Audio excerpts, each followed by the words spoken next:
I've got evidence from one of my agricultural journals of how pigs are the happiest animals. Pigs? And how you can tell. How? Well, they grunt a lot.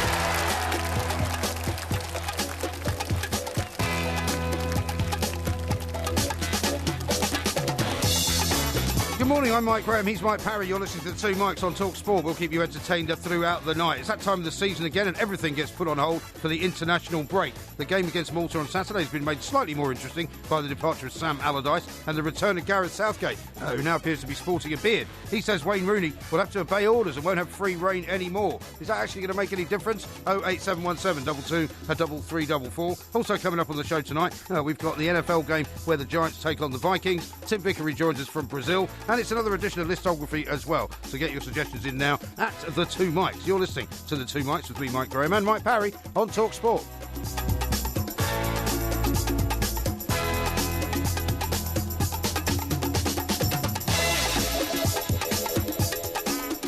This is Talk Sport. We are the Two Mikes, and I'm delighted to say it's time to say a very, very good morning to Mr. Mike, a Porky, a Parry. Very good morning to Mr. Parry. And a very good morning to you, Mike. Some explosive stories happening today. Certainly are. And I'm talking, of course, about Kim Kardashian. Kim Kardashian, I mean, yes. you know, getting robbed like that in France. Good God. Well, it's a very odd story to me. It's very odd. Does it not seem strange to you? I mean, she lives in this very, very luxurious apartment building. Well, she wasn't living there. She was renting it, wasn't she? Well, yeah, but I mean, that's where she was living to all intents and purposes during Paris Fashion Week. Yes. Zlatan Ibrahimovic apparently used to live there. Yeah, now, you would think, given the fact that you're walking around with 6 million or 7 million quid worth of jewellery. 10 million pounds worth of jewellery, that you'd have your own security people. You might have a safe in the place where you would put it. And also that the building itself would be a little bit more secure than the fact that somebody could just wander in and rob them. Have you ever been into one of those beautiful French apartments? Because they'll have a courtyard in the middle. You see the big gates outside. Right. You think, what's behind those? Yeah. When those gates open, you're into a courtyard. Right. It was all, they're all designed in the 17th and 18th century. Yeah. Right. Very, very elegant. Yes. And then you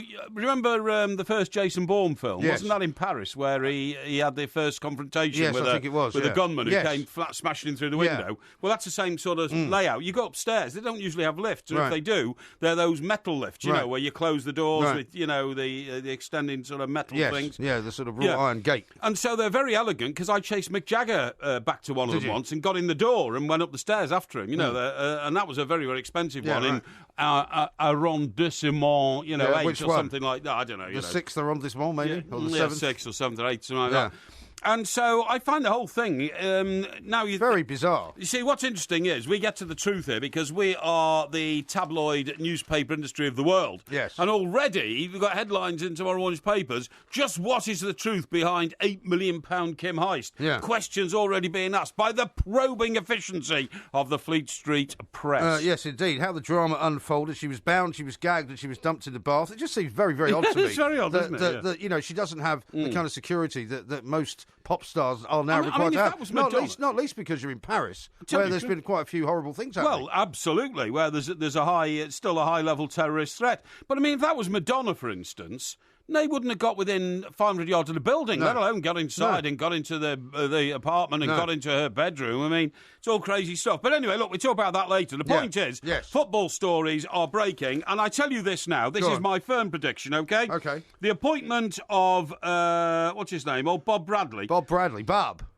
Just call me Barb. Just call me Barb. The appointment of Barb to the role of Swansea manager will be one of the biggest disasters of the Premier League age. I don't think you can say that. I mean, this is a man who is described by the Guardian as being a very interesting man and having had a very interesting career and being a very interesting appointment. He's managed the Egyptian national team. Yes, he's managed in Ligue 1. Hang on, mate. Hang on. I was about to say he has only managed people like the Egyptian national team, like the club Stabæk of Norway, like Le Havre in the second division of the French league. Otherwise known as a ferry port destination. That's right, absolutely. Like Princeton Tigers, like Chivas USA, a club named after a bottle of whiskey. Yeah, they were quite a good team, actually, though, when he was managing them. Yeah, and the American national team, don't forget.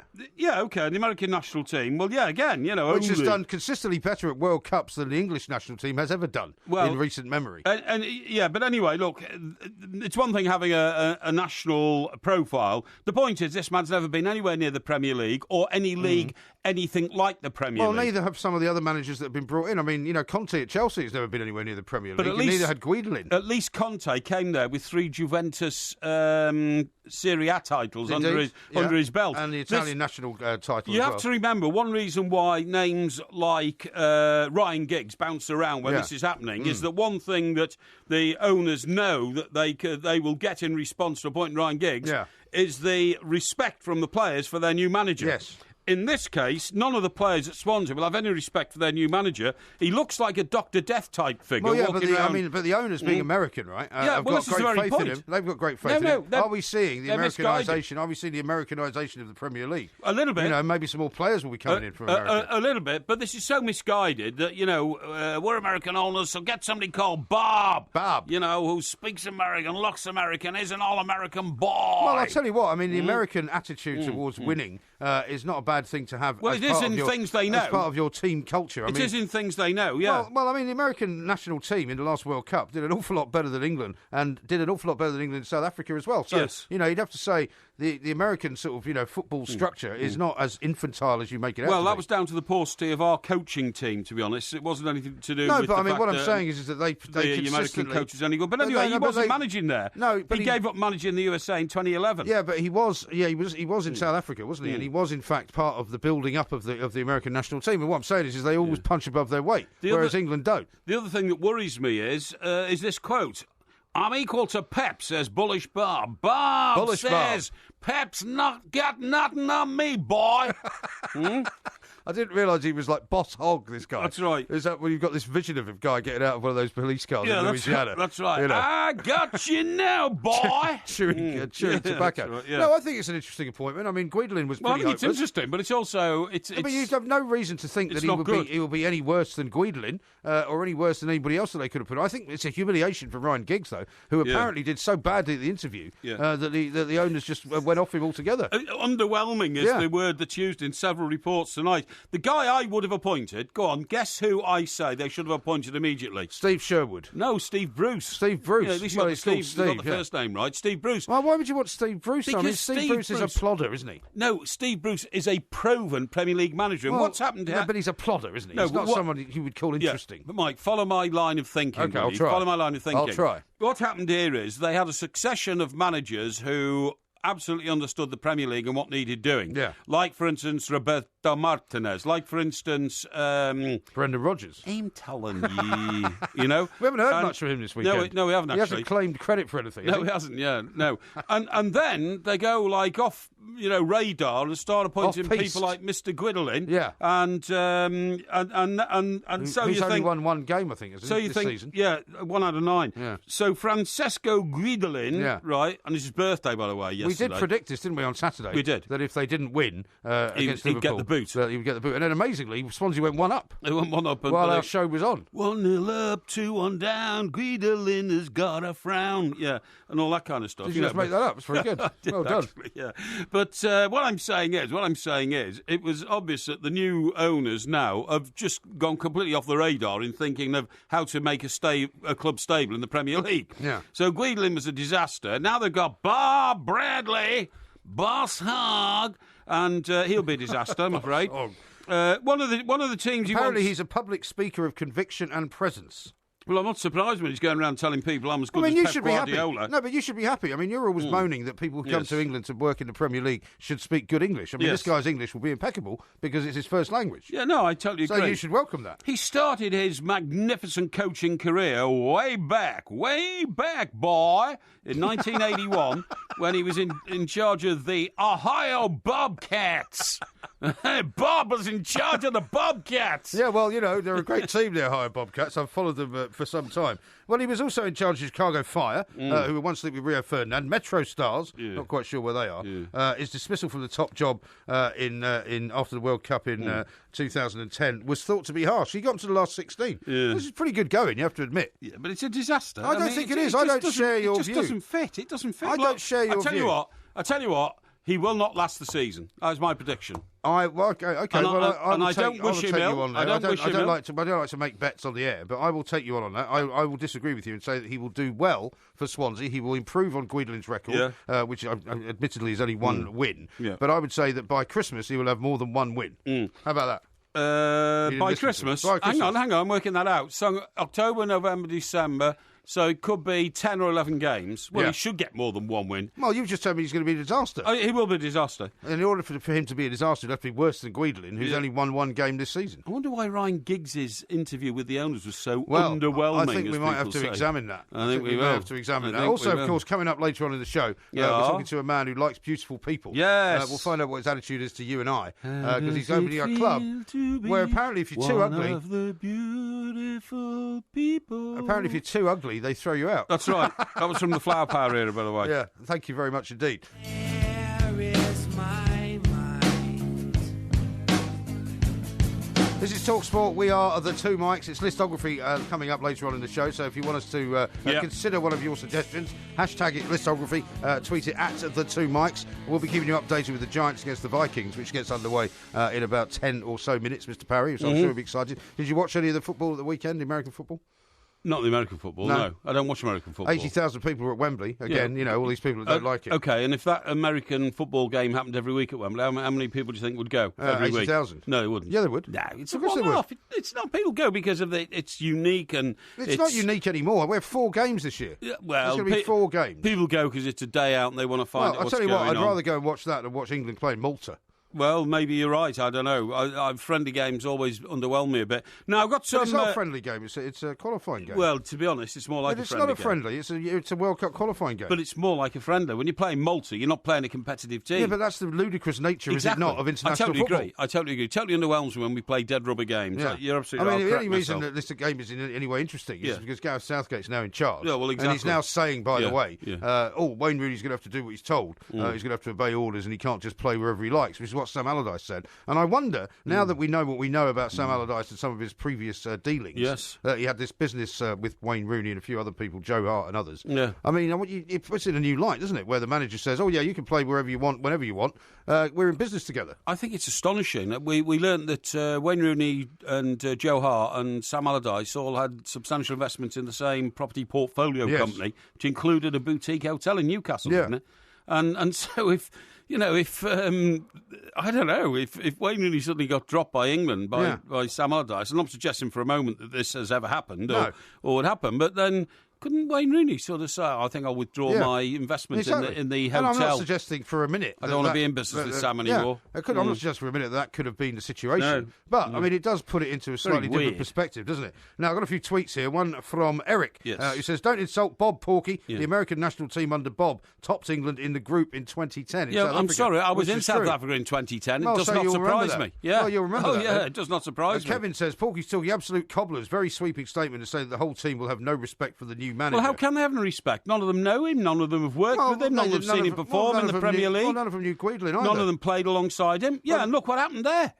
Well, that doesn't mean that this guy is going to be any different. Well, David Knight here says Porky thinks he's Boss Hog. Yeah. Boss Hog!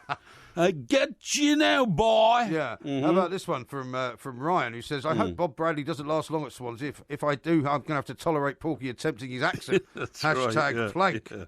And one here from Lee, he says, hell yeah, Porky. That Bob dude sounds more like Boss Hog every time you mention him. And Robbie says this, Porky's stuck in the past. Steve Bruce, who? A bit like Big Sam living in the past. Boring. Yeah, but I'm sorry. What Swansea need very, very badly is to put a break on their run of despair and drift, because that's what they're in at the moment, OK? Well, they're not the only team in a run of despair and drift. Well, look at Aston Villa, 19th in the Championship. Do you know what? My old friend Keith Wyness, who's a great guy, and when was the last time you spoke to him? Not that long ago. A few months, 6 months maybe. 6 months? Yeah, but he, very able football administrator, and of course...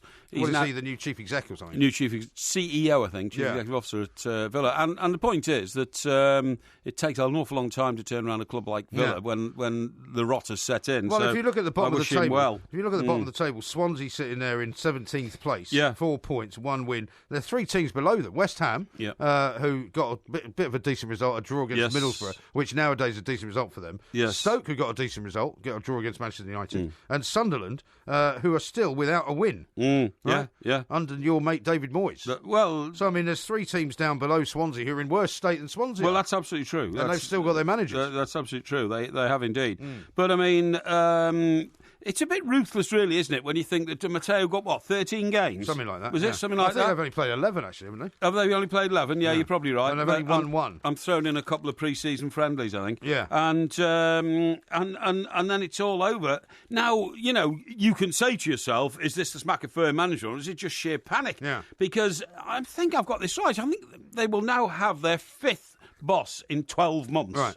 And isn't your mate Steve Sherwood actually applying to get the job back? Tim Sherwood has been speaking out publicly today, and remember, he was hired and left under the previous ownership of Randy Lerner. Yeah. And now that the new Chinese guys are in, he says that he knows of them, he thinks they're good and able, and he's saying that, on a long-term basis, he could do a great job. So he is definitely pitching to be reappointed. But that no doesn't doubt seem about likely. I mean, it's not very often that works. I mean, you've often said never go back, right? Yeah. You said that about Jose Mourinho when he went back to Chelsea. Definitely. I can't really see it working out for Mr. Sherwood, can you? Well, I like Steve. I think he's got a good buccaneering spirit towards football. I think he'd do a good job wherever he goes, given time. So if I was a Villa fan, that wouldn't be the worst appointment in the world that I'd be thinking of, to be honest, Yeah, right. Yeah. Well, very possibly. Yeah. By the way, I meant to tell you about this. Luckily, you don't have to come anywhere near Hackney on your way in here, do you? Because that's sort of north of here. 5th permanent manager in 20 months. Hackney is East London. Yeah, it's kind of east and going towards the north, really. Do you remember when we talked about this before, where the old pavement was exploding? They've had a series of exploding pavements, exploding manhole covers. Yeah, over the course of the last few hours. Oh, last few hours? Well, I mean, but I told you what it's all about. It's all about short circuits in the electrical boxes underneath the pavements. Well, this was some kind of electrical fire underground. Well, it is, yeah. But, at least 2 explosions rocked one particular street, right? Because of a fault in a junction box, and the manhole covers came flying up into the air. And a load of flames everywhere. That is bad news. You do worry, don't you? Yeah, of course you worry. You should worry about these things. Yeah.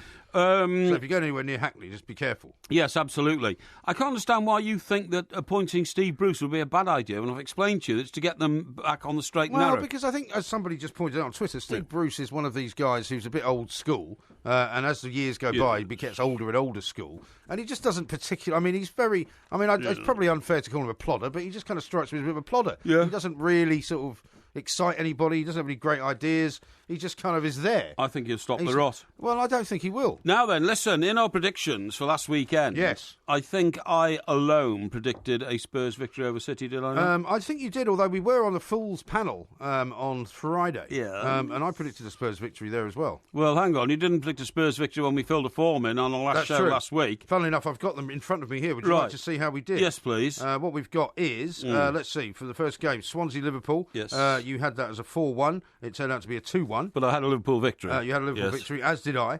You had Hull versus Chelsea as a Chelsea victory. Yes. Actually, no, you didn't. You had it as a draw. You had that as a 2-2 draw. I had it as a 2-0, as a 2-1 victory for Chelsea, so I got that one right. Sunderland West Brom, you had as a Sunderland win, which wasn't right because that was a draw. I had it exactly correct. Which was Sunderland West Brom as a draw. Oh, really? Watford Bournemouth, you got wrong. You said Watford would win. That was a draw. West Ham Middlesbrough, you got entirely correct. 1-1. Thank you. Predicted that score very well. Thank you. Man United Stoke, you said a 4-0 win for Man United. I said a 2-0 win for Man United. You both got that wrong. 1-1. Leicester Southampton, I had Leicester winning that. You had Leicester winning that, so we both got that wrong. Tottenham Man City, I had Tottenham 1, Man City 3. You had Tottenham 2, Man City 1. Thank you. So and what was the score? Right. It was 2-0. 2-0, exactly. Yeah, it wasn't exactly right. You thought I was going to say it was exactly right. And then Burnley Arsenal, we both had an Arsenal win. So in fullness of numbers, you've got 4 correct results. Exactly. 1 correct score. Yes. 5 wrong. I've got 4 correct results, no correct scores, and 5 wrong. So I guess I'm the winner. You should get. That must be wrong, actually. 1, 2, 3, 4, 5. No, I think it's right. I think it's right. I think it's quite right. Now, the other issue... so you win, so that means you're 2-1 up. Thank you very much in that indeed. particular Yeah, competition. I thought it would be. Yeah. Now, the other interesting aspect of sport at the weekend, which we might discuss later in the show. Yes. I mean, can Lewis Hamilton really go around insinuating somebody inside the Mercedes garage is wiring his engine out to to get him. blow up Yeah, well- 15 laps from the end of the race? Well, I mean, not only that, but Yeah. somebody actually tweeted out on the day of the race that he launched himself into a sort of Porky-esque, bitter speech about all of his mates, Did he? about how they'd all turned on him and how he was. All his mates? Well, I mean, What basically, mates? his teammates. Oh, I mean, I see, he's more or less accusing Mercedes of Yes. stitching him up, isn't he? And being on the Yeah, side he of is, Nico yeah. Rosberg. Yeah, Isn't he is, yeah. So I don't know why that is, but does that mean you might start going off him a bit more? No, I think Lewis Hamilton's the best in the world. I think he's great, and I think he's a great driver, great British champion, and I love him to bits, you know. Yeah, but he was leading by quite some margin and not anymore. Actually, he was behind and then took the lead and is now fallen behind again That's what I because read. Nico Rosberg at one stage won, including the 3 at the end of last season, 6 on the trot. Yeah. So he came back in a big way, but I mean, it's almost verging on paranoia, isn't it, to Well, say that's what that I your think. own mechanics are knobbling your engine. I mean, eh? Yeah, I know. Well, I mean, there's obviously a problem there, isn't there? Whichever way you look at it, there is a massive problem between Mercedes and Lewis Hamilton, and you'd have to say that if it carries on like that, he's not going to stay with them. Yes. And then we'll find out what great driver he is when he's not driving the best car anymore. Well, what do you say about that? I don't know. Robbie says this, David Moyes, who? Come on, Porky, stop defending him. He's doing a terrible job. Who? David Moyes. You just got there. You Oh, can't. yeah, but he hasn't won a game yet. Well, it doesn't matter. You can't make a judgment on. You really can't make. Well, he's not exactly setting the place on fire, is he? Sunderland are so under-resourced, in my view. I don't think that's true. That I think you've got to try a few combinations before you find something that clicks and start chalking up points on the board, so to speak. You know what I mean? Yeah. It's a good expression. isn't it? Abdul says Points on this, the board. Giggs probably thought he'd just turn up and get the job. He has no personality, is boring, quiet, and doesn't inspire any confidence. Well, I think he's got quite a racy private life, hasn't he? So I think a few people would say he has got a bit of personality. Well, maybe that's why he's so quiet in his public persona. Maybe. Because he does all of his exciting stuff in his private Yeah, life. it could be. Yeah, Very well, could be. very well could be the case. Now, we're going to talk to Tim Vickery coming up in a little while. He may not have experienced too much of Bob Bradley, apart from in the old CONCACAF FIFA scenario. Yes, that's So true. we'll get a view from him. He'll be very excited as well about Tottenham, which was a great game. We have to talk about the Ryder Cup as well. You see, Danny Willett came out and said, actually, my brother was right. Those American fans were boorish and horrible. But do you know what I find very Did odd? you watch any of it? I watched some of it towards the Did end, you? to be honest. I thought Rory McIlroy was magnificent. He Yeah. won 3 out of his 5 Yeah. games, didn't he? And he was brilliant. But the fact that everybody's sort of missed now, and this is typical of golf and the spirit of the Ryder Cup, and don't say anything wrong about him and all that, is that Darren Clarke's been in charge of the most woeful Yeah. performance by a Hopeless. Ryder Cup team. Absolutely hopeless. In, 20 years or something? Yeah. I mean, And And it had the look of that about it, didn't it? Even just after Friday. Yes, it did. Yeah, very much so. Yeah, yeah. And I find nobody seems to be getting taken to task for what's been an embarrassing performance by the European team. It has been, absolutely right. I couldn't disagree with that, honestly. From the talk of the town to the whisper of the village. Count to number 4, please. Breaking global sports news and the answers to questions you never even thought to ask. Has anyone got a spoon for my kiwi fruit? The Two Mics Just like in that film. on Talk Sport.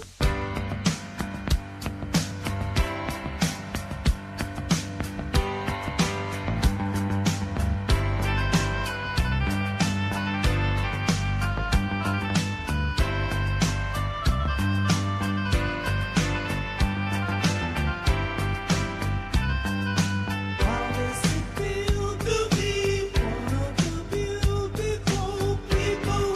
Funnily enough, that doesn't sound anything like the song that you were singing earlier, but it is exactly the same song. Yeah, it is the song. Yeah, Yeah. is that the Loving Spoonful? It sounds a bit like that. Yeah, that's right. Yeah, Could it's be. from the 60s, I think. Yeah. Yeah. Yeah, absolutely right. Now, so tell us, you said you weren't going to watch any of the Ryder Cup, so No. did you end up watching some of it then? Well, I watched some of it towards the end because I thought, well, if but there towards is- the end, it was kind of all over, wasn't it? Well, I mean meant the singles? I meant Sunday morning when I thought, can we really chase this deficit and get somewhere? I didn't think we could, and I don't.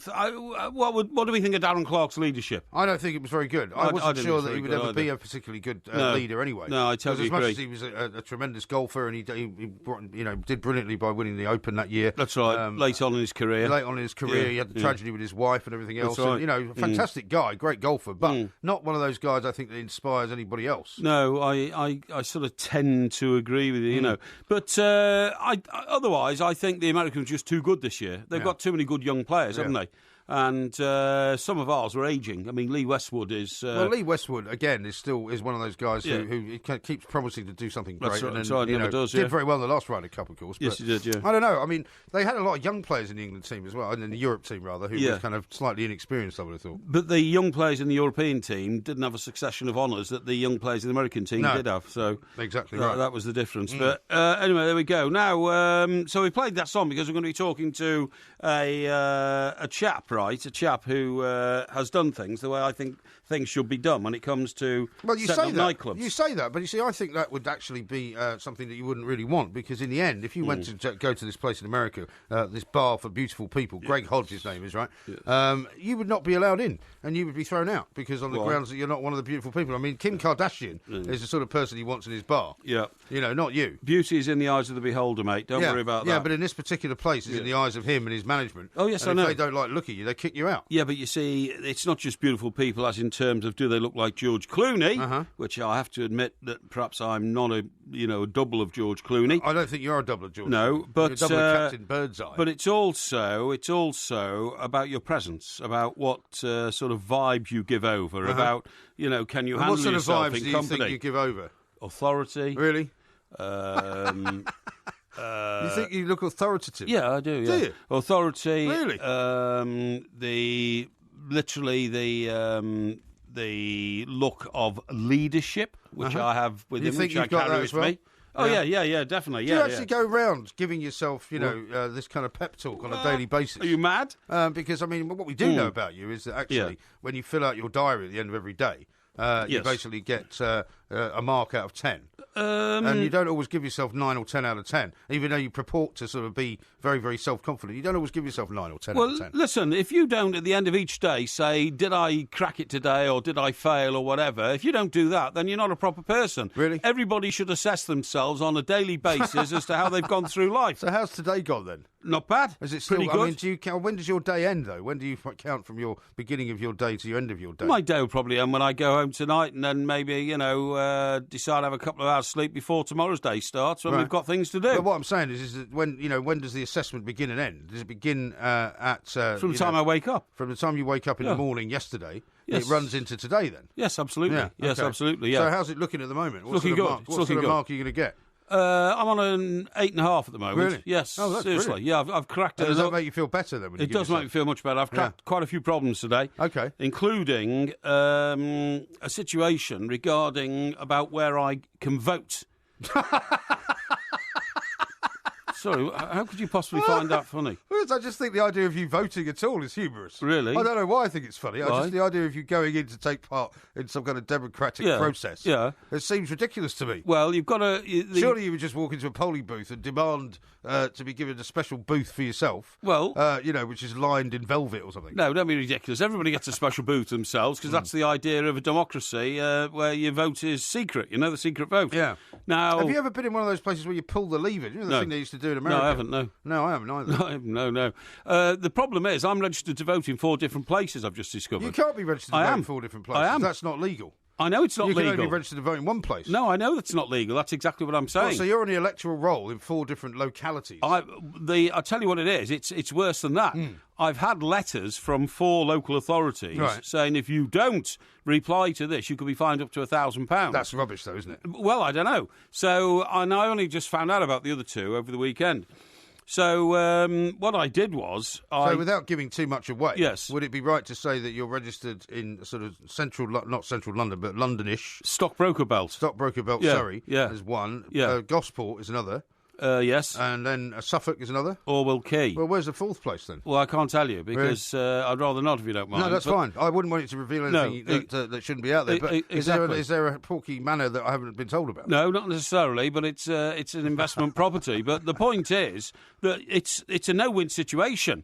If you say, yes, I live here and I'm on the voters' register in 4 different places, that's against the law. Well, it is against the law. But you can't be. How can you be on the electoral roll unless you've actually asked to be on it? No, they don't put you on it. No, you don't understand, Mike. You have to opt to come off the electoral register, which I didn't realise. Really? Yes, you do. I didn't realise that. Yes, you do. So Because I wasn't on the electoral roll for a long time. Right, yeah. Because for one reason or another, I just didn't necessarily want to be found by people. Well, anyway, so I get these letters. What do you mean, well, anyway? Well, I'm telling you, I'm developing your point. Well, no, you're not. You're just ignoring it. No, I'm not.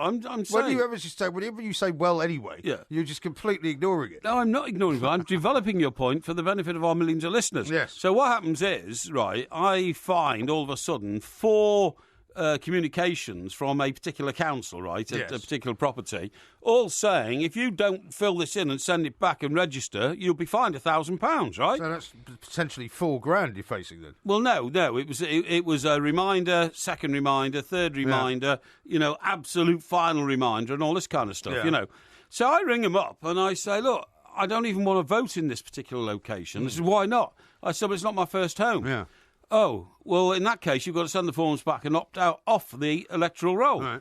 And I said, no. I said, I just won't vote. I said, that's all. I said, it's not a problem. Yeah, there's no fine for not voting. No, exactly. But anyway, they said, no, you've got to. Anyway, on the basis that I'd rung them up and said I wish to be withdrawn from the electoral roll, they've withdrawn me. But I had to do that another 3 times today. So that must have taken a while. Yeah, it did, to get through to the right department. To get through and to all a that human being who can sort that all out for you. Exactly, yeah. I still find that very weird. Well, I find it very weird because it's never happened to me before. Because I've never been imposed on an electoral roll before. No. And in fact, when I decided to then go on the electoral roll, I had to, put myself up for it, as it were. I had to ring them and say, look, I want to be on the electoral roll. No, you have to opt off now. Really? I don't know if they changed the rules or something. Maybe it's a question of where you are. Yeah, I don't know. Very Anyway, strange. Anyway, what about the jury service scenario? How's that going?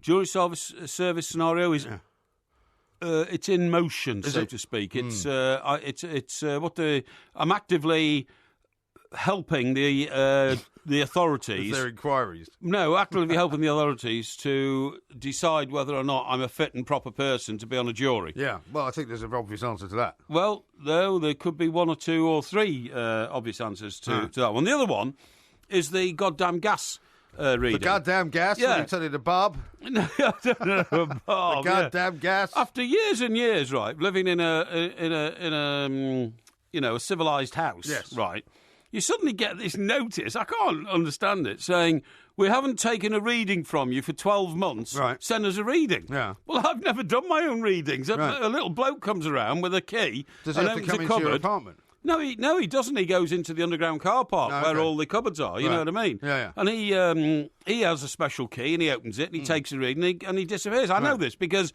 I saw him once when I was parking my car, and I thought he might have been an interloper. So I said, who are you? And he said, I'm the gas man. Did he have a uniform on? Well, only a sort of boiler suit type Mind you, thing. that fooled Kim Kardashian security. Well, indeed. They were dressed as police officers, weren't they? Indeed, that's right, yeah. So what are you up to? And he said, I've come to read the gas... Oh, I said, OK, that's all right then. So I let him read the gas meter. Yeah. So it's probably about 2 or 3 years ago. So now I can get notices saying, you haven't sent us a reading, we might not be charging you enough for your gas. Right. So surely they can just send somebody out to do a proper reading, can't they? Well, I don't know, but the problem is I can't find anybody to tell this to because all you get are when you dial the number they've left, all you get is give us your reading now. What's your gas security number? Give us your reading. I don't want to give you a reading because I don't know where I don't know how to get into the cupboard. I don't know which one's mine. Well, exactly. If you live in a building with about 7 or 8 flats, or more flats than that, I mean, I'm the same. There's a whole raft of these. That's right. Of these things, the meters. That's right. And I've no idea which one mine is. I got a lot of that from the electricity company a few years ago, and they said we must have a reading for you. And I said, well, I don't know where it is. No. You'll have to come and do it. Yeah, so they did in the end. Yeah, indeed. Yeah, funnily enough, when we were on Talk Radio in the summer. People might not have heard this story, although they may have heard it on the podcast. You know, when I was in Spain and I ended up getting a phone call from... Oh, yeah, that's right. Yeah, what was all that about then? Well, I mean, it turned out, as I said to you, that the week that I left to go to Mallorca, I left on the Saturday. The following Friday, they sent out a bill, which I hadn't seen. Right. On the Saturday, they sent out a final notice... But don't you pay these by direct debit? No, I pay them electronically. I don't give them a direct debit. Yeah, okay, sure. Because if you give them direct debit facility, they just take all your money. They do. They change it. They can say, we took 400 this month. Sorry. That's right, We'll give it back to you next month. Yeah, no, that's true. So I don't like to give them that power. So they sent on the Friday, they sent the first bill. Saturday, they sent the second bill, which was the final warning. Monday, they emailed me to say you must pay this bill. Yes. Right? Having only sent it out 4 days earlier, Yes. 3 days earlier. Yes. And on Tuesday, they rang me up to say they wanted to discuss my account. On holiday? Yeah. What So did you I say to them? I told them to get lost in no uncertain terms. You were rather specifically rude, weren't you? I was very rude, yeah. And used bad language. I did use bad language. And I said, Yeah. don't ever call me again. Yeah, but You you know. see, I say I wouldn't react. But like you see, that. I've got more control over myself. I was within my rights because they were harassing me for a bill that they'd sent out after I'd left the country. Well, there you go. Which is absolutely utterly ridiculous. Yeah. But I'm sure there's plenty of people that have got that kind of story as well. Yeah. Here's one from Brooksy in Washington. He says, give Moyes the England job and we'll have Sam back. Moyes blames the players, previous managers and anyone to deflect from himself. From the January window to the end of last season, Sunderland were easily a top 10 team. We lost 1 out of the last 11 and that was to Leicester. Moyes has dismantled Sam's team and brought in 10 players, mostly former players and most of them utter garbage. So Moyes not getting the seal of approval from the Sunderland fans, I'm afraid. Indeed. We'll have more of that coming up. You can text us, of course, at 81089. You can tweet us at the 2 mics, hashtag Listography, if you want to get a suggestion heard later on. This is TalkSport. The sun goes down like a bad, bad dream. You end up tight, gotta let off steam. They say they can break you again and again. If life is a radio, turn up to 10. These are crazy, crazy, crazy, crazy nights. This is TalkSport. We are the 2 mics. You know, I've made a terrible mistake. Why? I've made a terrible mistake. Why? Fortunately, it's been pointed out by Illuminati Yeah. that I did not include the Everton Crystal Palace game. Thank you. In our Yes. adding up of the things, Yes, which yes. actually completely reverses everything. No. Because I correctly predicted 1-1, Yes. and you said it would be 3-1 to That's Everton. right, yes, yes. So in fact, that means that I've got 5 correct results, 1 correct score, and 5 wrong. You've still got 4 correct results, 1 correct score, and 6 wrong. So that means I've won. Well, no, because that's an amended version of No, the it's weekend not. results. No, it's Friday not. night doesn't count. Yeah, it does. No, it doesn't. Yeah, because we did these on No, Friday. We no, did these no. on Friday morning show. No, I don't think so. Yeah, we did. And anyway, somebody had to point it out to you. You weren't aware of it. So... Yeah, no, so that's what I'm saying. I mean, normally this is done by the producer, but I did it myself tonight, just because there wasn't time to do it the other way. So Yes. it's actually now 2-1 to me. So I hope you don't Well, mind. you say we so. we shall correct it accordingly. You know. Because, of course, one of the reasons you've been in a foul mood all weekend is because Everton didn't win and drew again against Crystal Palace, but that's another story. Let's talk now to Mr. Tim Vickery, Indeed. who is, of course, down in Rio in Brazil. Tim, a very good morning to you. Good morning to you. I watched the game. I remember the Brazilian commentator saying, "Goal de Crystal Palace." Yeah. Crystal He Palace. probably commemorated it a little bit more than Mickey Parry did. Yes, Yeah, I'm I sure he imagine did, so. I know yeah. that he was too happy about that. But, I mean, I bet you were more excitable when you watched the Tottenham-Manchester City game. I got up for a 10 o'clock Sunday morning kickoff. Now, that doesn't happen very often. You know, usually the early kickoffs, they have to do it without me. Yeah. But I got up early for that one and no regrets whatsoever. Hang on, Tim. Remember it. 10 o'clock's not early on a Sunday morning. Well, it Well, depends. It depends how your lifestyle No, is. it's not. Yeah, I mean, 10 in o'clock. any... I've this been side up of for midday, 5 it's hours. kind of early. I've been up for 5 hours by 10 o'clock on a Sunday morning. Yeah, but what have you done, though? Well, I've changed the world, really, in those 5 Really? hours. The world's your own when it's that early. Yeah. What time do you go to bed on a Saturday night, Tim? I'm kind of 3 o'clock, something like that, maybe 3:30. Well, you've I got find it- some I sort find of it quite hard alcoholic to go- problem, have you, on a Saturday night? Well, no, it's the siesta culture, isn't it? Oh, Yeah, blimey. it is. Yeah, It is. yeah. Yeah. Okay, all right, if you say so. But Yeah. you see, poor Porky doesn't understand anything that goes on outside of the British Isles, and so maybe you should explain to him, Tim, exactly what it means to be living in a place where people kind of take a rest in the middle of the day, and then everything starts happening till quite late at night. Yeah, well, go on. But why don't you let him explain it? Yes, please. Well, they don't do the siesta as much as I think they should do here, because in City, I think it's kind of getting drummed out even in Spain. You know, the kind of Yes. modern 24-hour modern world clamps down on what I think is the high point of my day, little afternoon snooze. Well, you see, it doesn't surprise me. I mean, for years and years and years, mañana has been the sort of way we've described Italy and Spain and Portugal, because that's all they actually do, is they seem to sit around, falling asleep all day long, and then they come to life at about 8 o'clock at night and work till about midnight, and then it's all mañana again. So they've got to change if they want to get into the modern world. And you have a responsibility as an export from this country, Tim, to help them change. Yeah, I'm not really living up to my responsibility very well. I don't In fact, think there's- Argentina, where they really have a late culture, and Yeah. they go out to dinner 11 o'clock midnight. Yep. And it's my theory that in Buenos Aires, I think per square metre has the highest percentage of psychiatrists of anywhere in the world. Really? They're mad and I have a theory that's all because they eat too late. So they're not really properly digesting their meal, and I think that turns them a little bit crazy. Yeah, I think you might be right. Yeah, well, they do say you shouldn't eat very soon before you go to sleep. That's right, because your heart has to work on your digestive But I must admit, system. whenever I've been in Spain, I've very much enjoyed that kind of idea. We're going out for dinner about 10 o'clock at night, and loads of kids running around everywhere, and everyone's very relaxed, and it's great. You know, the idea that everything sort of shuts down in this country because everybody's too drunk to do anything else is a bit embarrassing, really. Has that changed at all with the extension of the licensing laws? Well, funny you should say that. There's a report's just been published today saying that has been a disaster for this country because Tony Blair's mad idea that we'd take on the European cafe culture, the Mediterranean cafe culture, never worked. What happened was people who were already sort of semi-alcoholic became fully alcoholic when they realised they could go on the bladderation trail until 1 or 2 in the morning and even later. And for police forces, a disaster. 80% of the resources of police forces in major towns in Britain are entirely devoted to clearing up the rabble-rousing drunks who now plague town centres everywhere across this country. Well, there you go. The road to hell exactly. pays good intentions. We see now you're never going to come back. No, now, exactly. now I don't suppose you've ever come across Bob Bradley in any of your travels. You know, he's just been appointed Swansea manager because although he was in charge of the US national team, you probably wouldn't have seen him much down there apart from in the odd sort of CONCACAF scenario, right? Yeah, the Confederations Cup, when the final was Brazil against the States in 2009, I think it was. So I remember him there. Very bold going to Egypt, you know, and he stayed there during the Arab Spring thing, didn't he? And that was very bold. Yeah, right. But he's a little bit bald, isn't he? Frankly. Well, I mean, Porky's been doing an impression of it. It makes him sound like Boss Hogg. That's right. You know, which I'm sure he's not like. I mean, they're calling it here sort of an interesting appointment. A guy coming to the Premier League who's never been in the Premier League before, but he's not the first manager that's been brought into the Premier League who's never been anywhere near it. No, but the first one from the States. Yes, you know, which exactly. How's that? Is that going down badly? Are people not happy with that? Well, the thing is, already Mr. Bradley has illustrated what a huge opinion he has of himself. He's saying that he's right up there with Pep Guardiola. He seems to exude tremendous self-confidence, but the problem is, Tim, when you look at his track record, I mean, this guy's never he managed the USA national team, but I mean, if I told you that he was once in charge of Ohio Bobcats, you know, and some team in Norway nobody's ever heard of called Stabæk.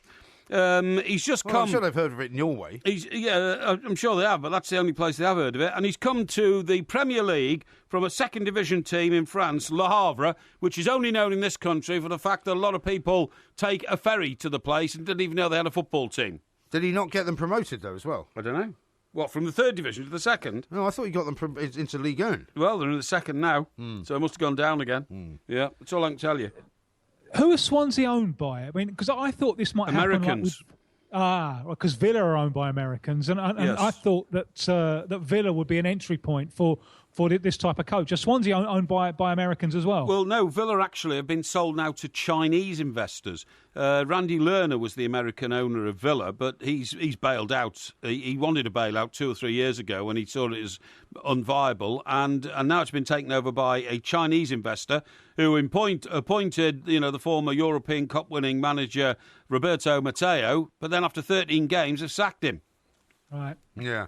And certainly Alexi Lalas, the famous American former player, says that it's not really a great idea to bring an American coach into the Premier League. But, but we shall see. I mean, he might bring all sorts of interesting performance-related stuff that Americans are very keen on. So Porky doesn't think it will work, but I think it's going to be a bit more of a success than he imagines. In fact, I remember Mickey G. I remember us having a similar conversation. Obviously, the context was very different.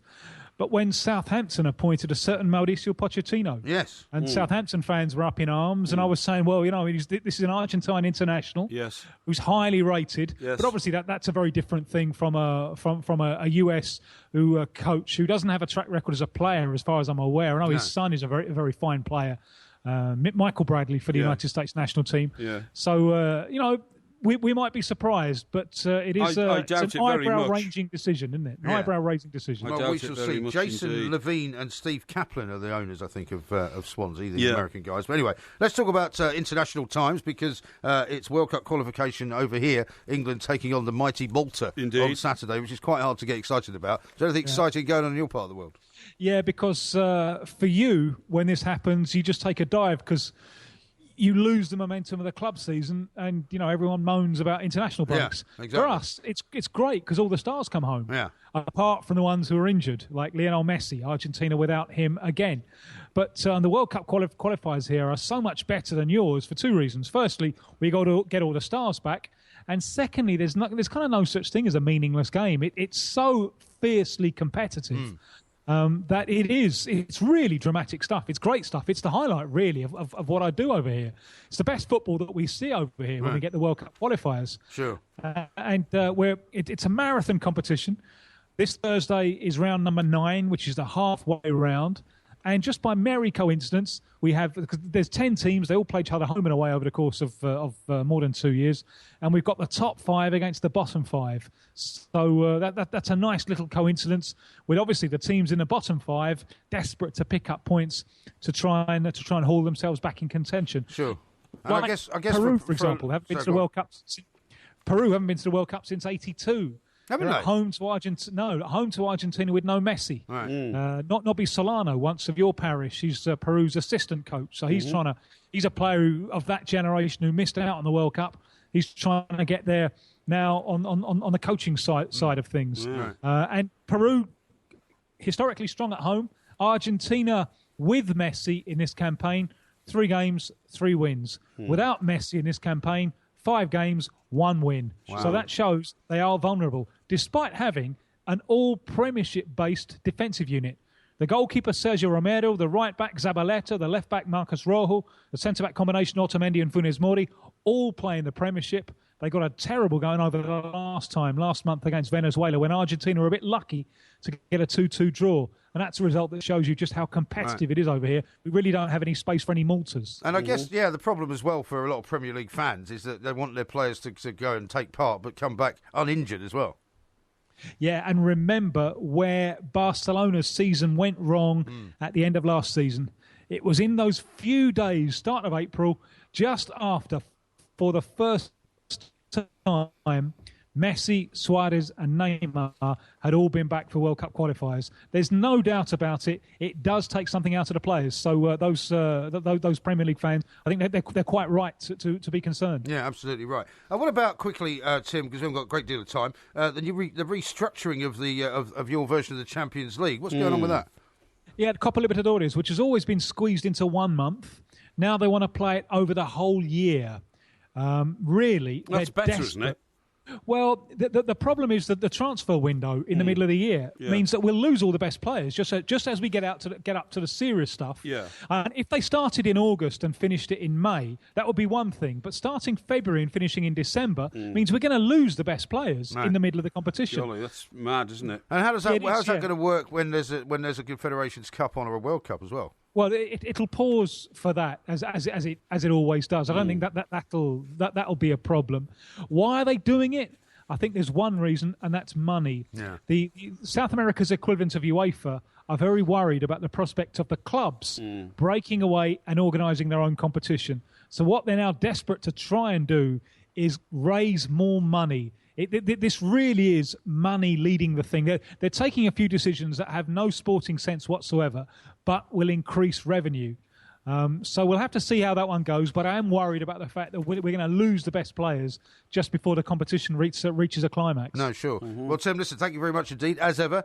Delighted to talk to you on a Monday night going into Tuesday morning. Tim Vickery there reporting in from Brazil. The Minnesota Vikings 7-0 up on the New York Giants, by the way, in the first quarter, 4 minutes left to play in that. We'll keep you updated with all of that. Coming up in the next hour, we've got loads more as well. We're talking to a man who only likes beautiful people. And, of course, it's Listography a little bit later on as well. So send us your suggestions at the 2 mics and hashtag it Listography. Got one here from Matt who says, Paul Pogba, Dimitri Payet and Steve Mandanda all came up through the academy at Le Havre.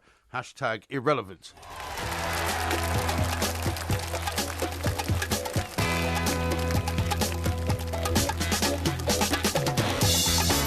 Good morning, I'm Mike Graham, he's Mike Parry, you're listening to the Two Mics on Talk Sport. We're keeping you entertained throughout the night. Coming up in this hour, we're talking to Greg Hodge, Managing Director of Beautiful People. It might be a club that you might want to join, Mr. Parry. Yes, indeed. This is a club that's opened in Los Angeles where only beautiful people are going to be allowed in. Yeah, and good ugly idea. people are actually going to be kicked out. Seems a little shallow to me, I have to say. 08717 223344. Listography coming up a little bit later on as well. So just send your suggestions to the Two Mics, at the Two Mics on Twitter, and hashtag it Listography. You're listening to the Two Mics with me, Mike Graham, and Mike Parry on Talk Sport.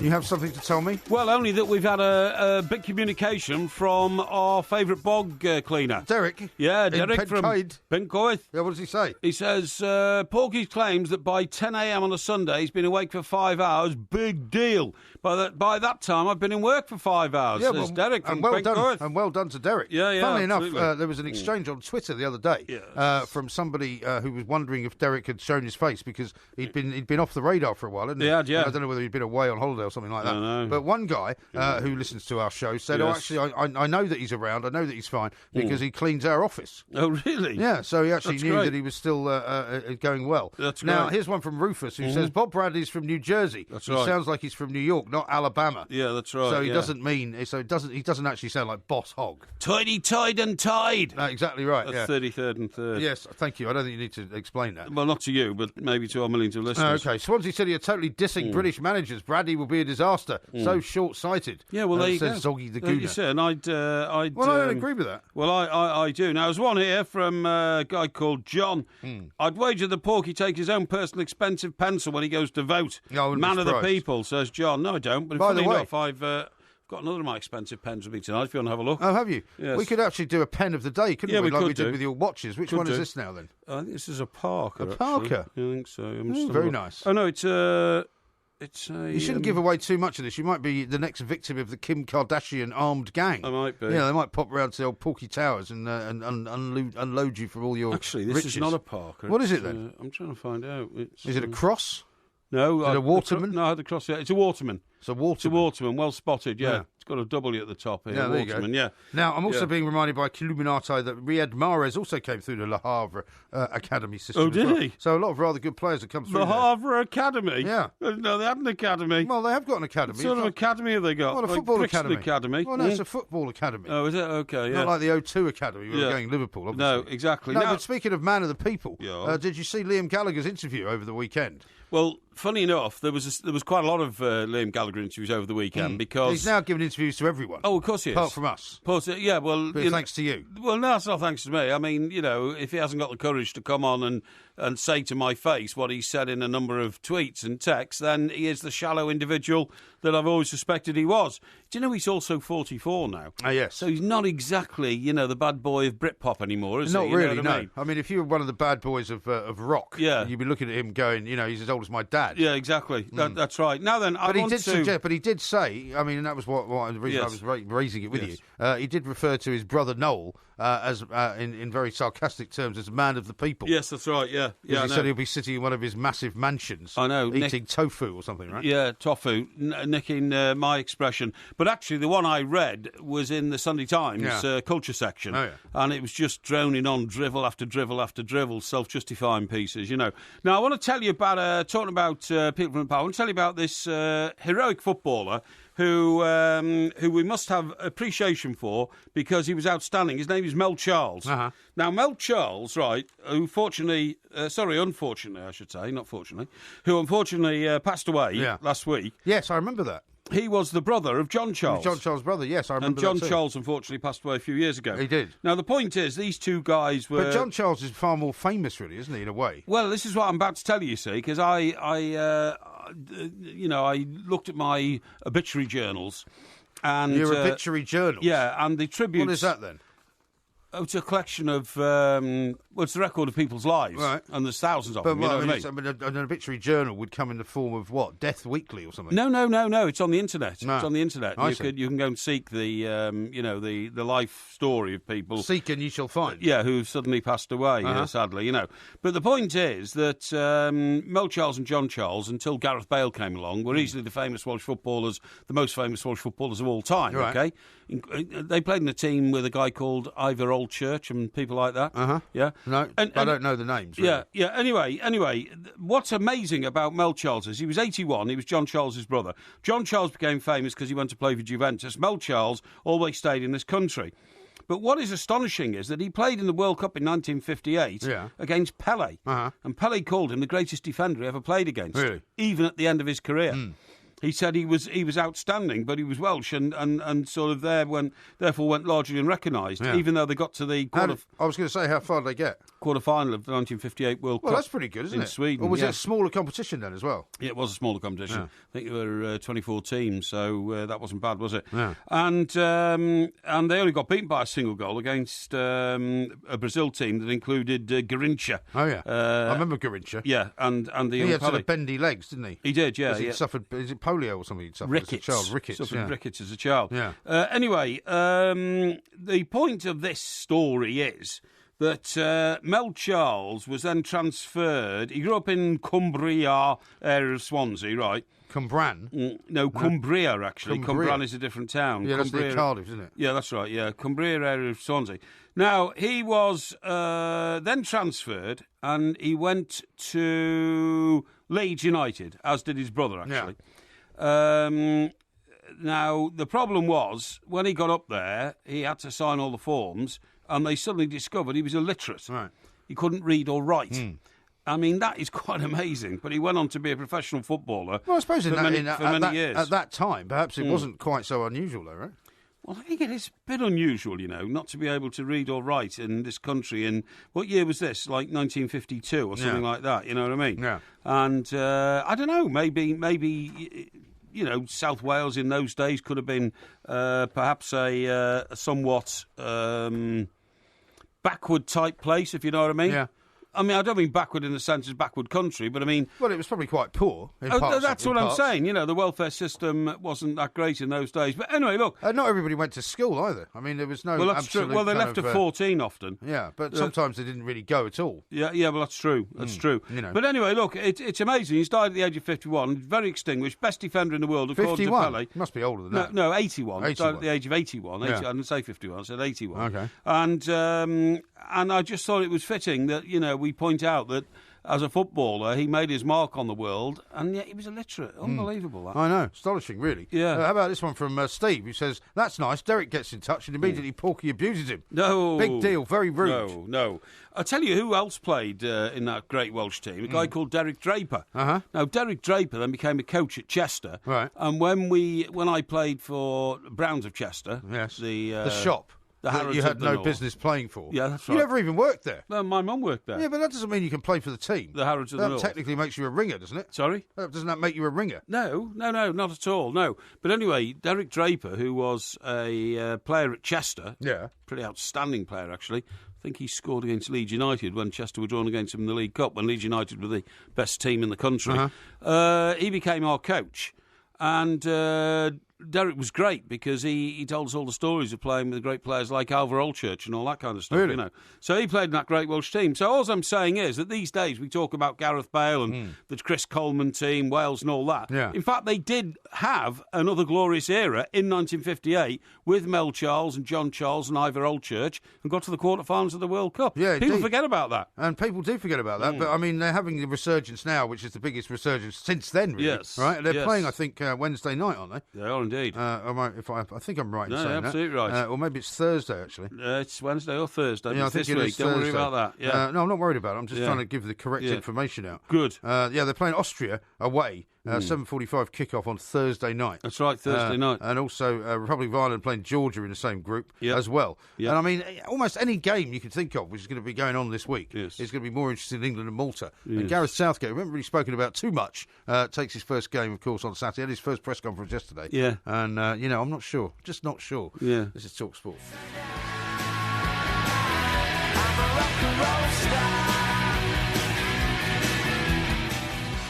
This is Talk Sport. We are the Two Mics. Listography coming up a little bit later on, and we'll be also talking to Greg Hodge, Managing Director of Beautiful People, coming up very, very shortly it's great, as well. isn't it? Speaking of beautiful people, do you remember Wonder Woman?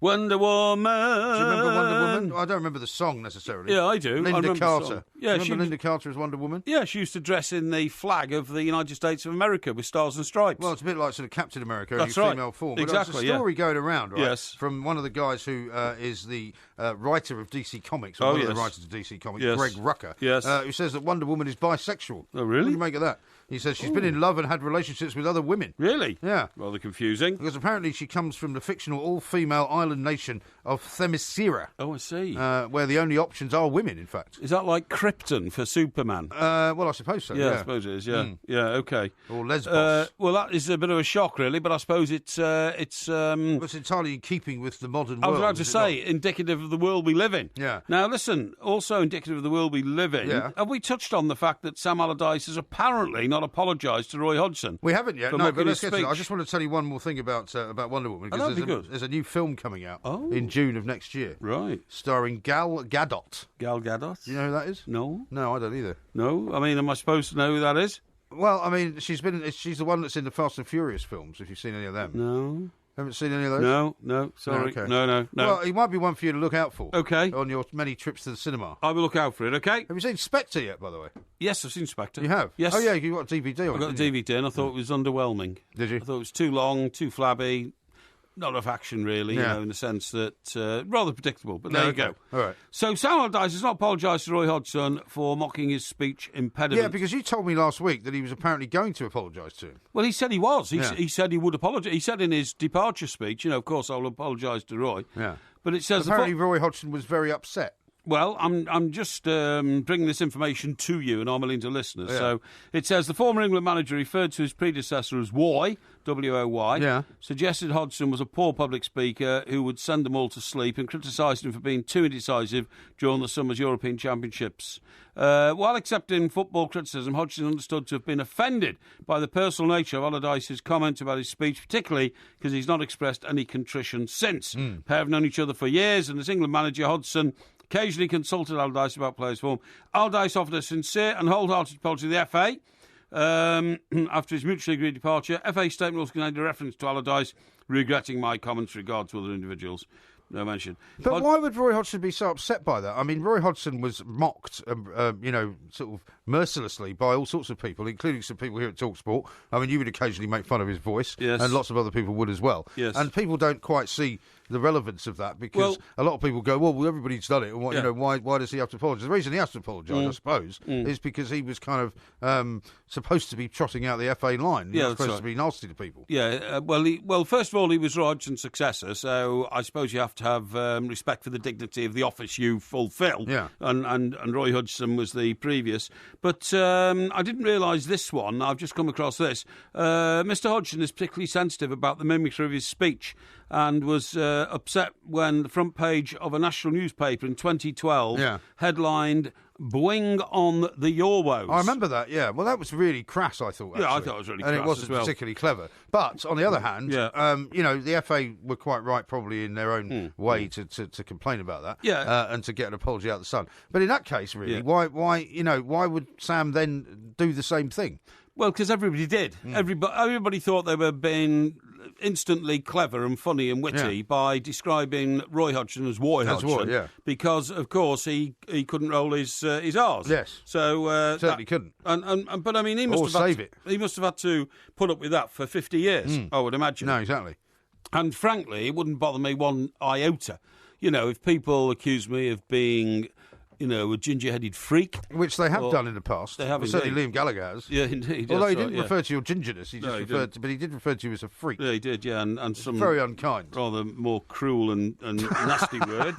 Exactly. But what I'm saying is, it really doesn't bother me at all. I couldn't care less. And I think it's oversensitive to start making out, I'm really upset. Nobody's apologised to me. Goodness gracious me, Roy. You work in football, for goodness sake. If you haven't had a few effings and blindings in your direction over the years, then you haven't really been competing at the right level. Also, I think it also kind of betrays the rather pompous nature of Roy Hodgson. Yeah, it does actually, yeah. Because he is a bit pompous, I think. Yeah, where's my apology? Yeah, I mean, having been paid the amount of money he was paid to do the job that he did, which was not exactly particularly well done. Exactly. I think he should keep his mouth shut. No, I do as well. I really do. And you know, Sam Allardyce might have the same attitude. Some might say, well, hang on, what have I really done to lose my job?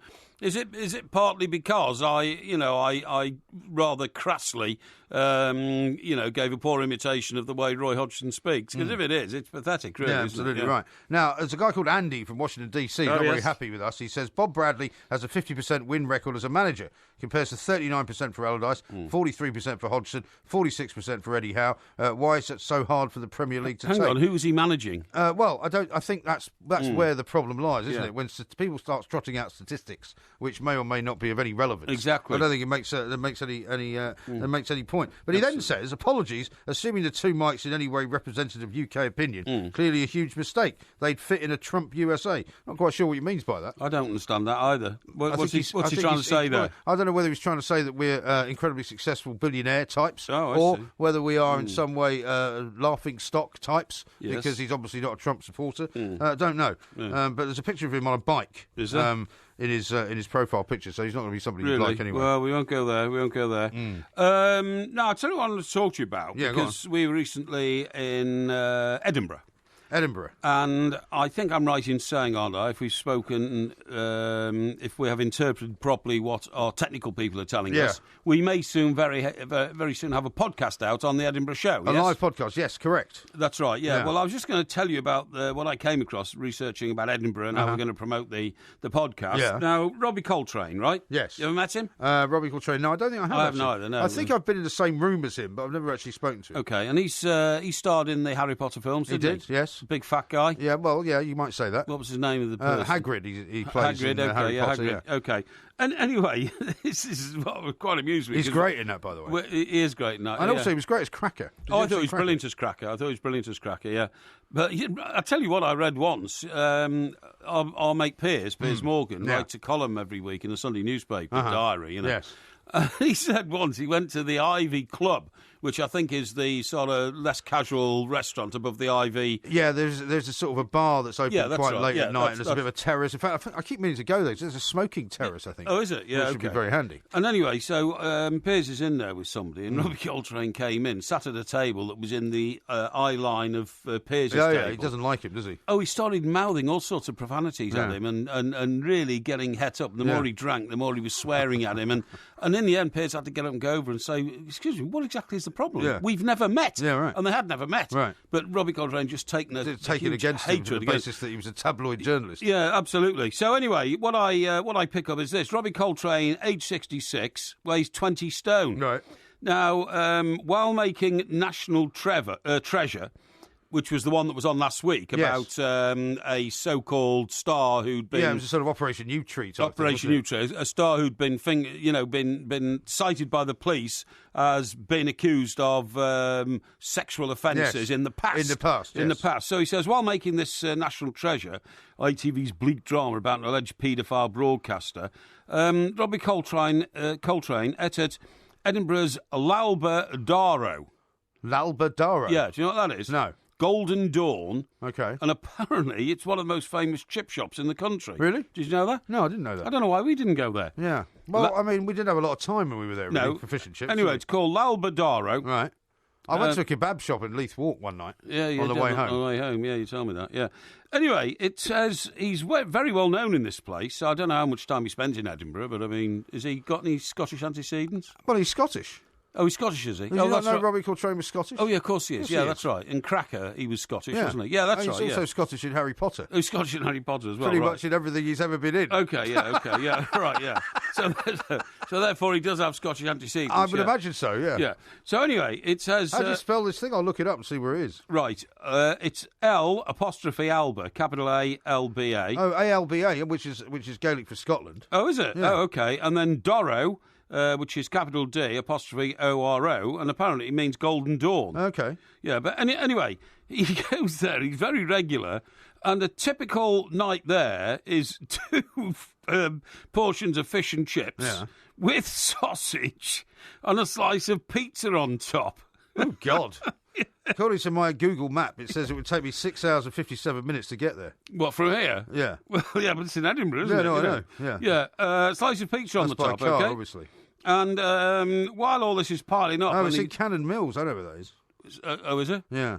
It's quite a trendy part of town. Right, okay. Is it near where we were then? Well, it's not far away from where we were. Yeah, But, it's not sort of... Yeah.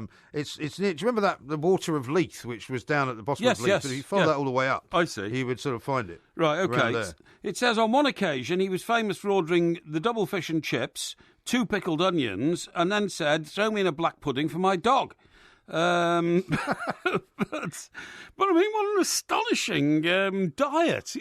I mean, you've often been accused of stuffing your face with too much food, but 2 portions of fish and chips, I don't know how anybody could eat that. Well, you can imagine why he may be the size that he is, if that's the sort of thing he does. And he put, sausage on top of some pizza as well?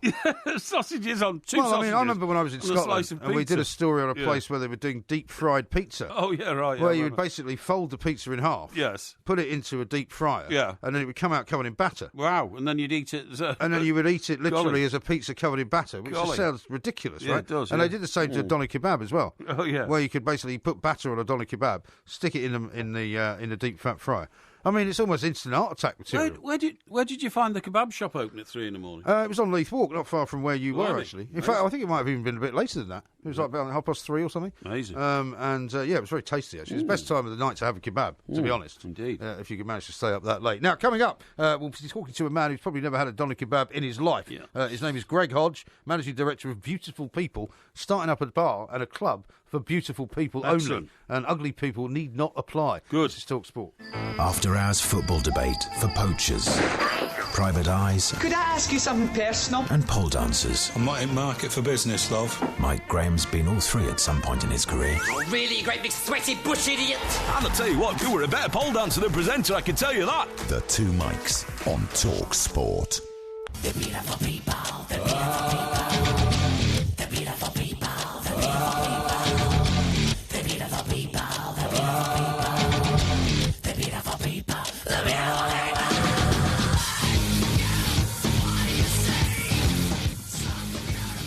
This is Talk Sport. We are the 2 Mics. There will be a podcast coming out a little bit later on. Tomorrow night, of course, it's Ask Porky, so you can get your questions in a little bit later on in the day. And then we'll have to come up with a Porky quiz for the end of the week as well. Indeed. I saw some great TV over the weekend, actually, that I was you? going to tell you about for Porky Visual. Right now, though, we're going to talk to Greg Hodge, who is the man who's responsible for opening a place called the Bar for Beautiful People. It's beautifulpeople.com is the company that he's managing director of, and he's on the phone right now. Greg, a very good morning to you. Welcome. Mike, how are you? You well? Yeah, Very well indeed. very well indeed. Now, Mr. Parry, my co-host here, who is not what you might describe as one of the beautiful people, spotted this story last week. We thought we must talk to you because, of course, he would like to be one of the beautiful people. But tell us a little bit about, first of all, the website and how you kind of measure beauty, if you like. Right. Well, Beautiful People is founded on a very basic principle of human nature, and that is that we all, at least initially, if we're romantically inclined, want to be with someone we're attracted to. It's Darwinism. It's millions of years of evolution. It might not be politically correct to say, but it's certainly very honest. But you make a good point. Who can define beauty? Because beauty is subjective. And it actually bugs me when you have one person or a small group of people defining beauty for a whole country or for the world, like in the case of Miss World or Miss Universe. So what we did is we democratized the process.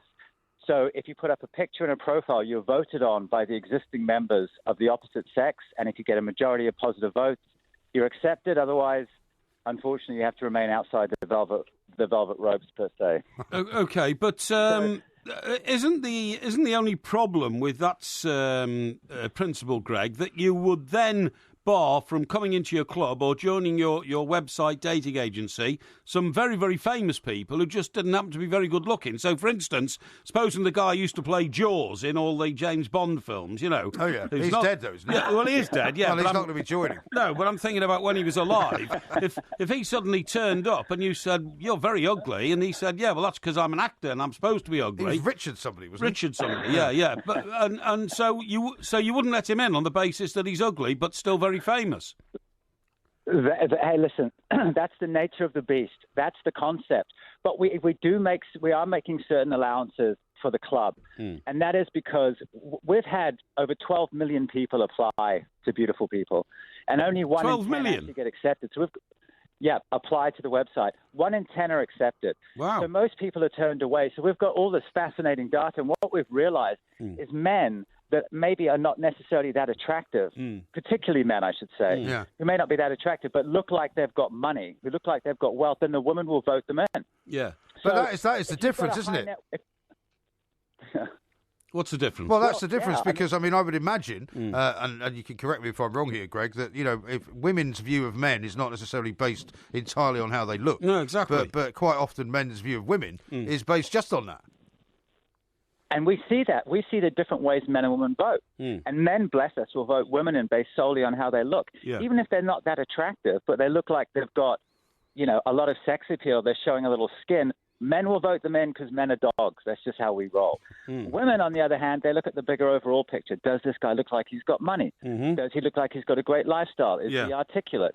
And those factors play into women's perceptions of beauty. And we see that on the website. But, to answer your question, you don't walk into a bar or a social situation and then look across the bar and say, look at that man, look at that woman's beautiful soul. That's just not the reality. Looks, at least initially, are important, and then once you're past the velvet ropes, you get to uncover some of the character behind the appearance, and people either become more or less attractive based on the character of their personality. I see. So the website so far, Greg, is an international dating agency, is it? But only for elitist people.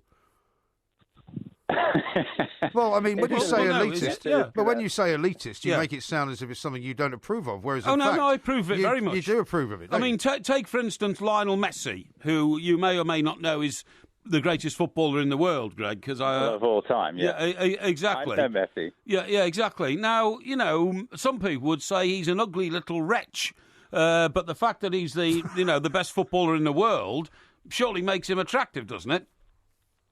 And do you know what else makes him attractive? Not only is he the best football player in the world, and I'll agree with you on that, he's but the he's richest. Also got hundreds of millions of That's dollars. right. That's what I'm saying, So again, that's why we make allowances. We make allowances for people of high net worth, because women, that filters into women's perception of beauty. Men become more attractive if definitely.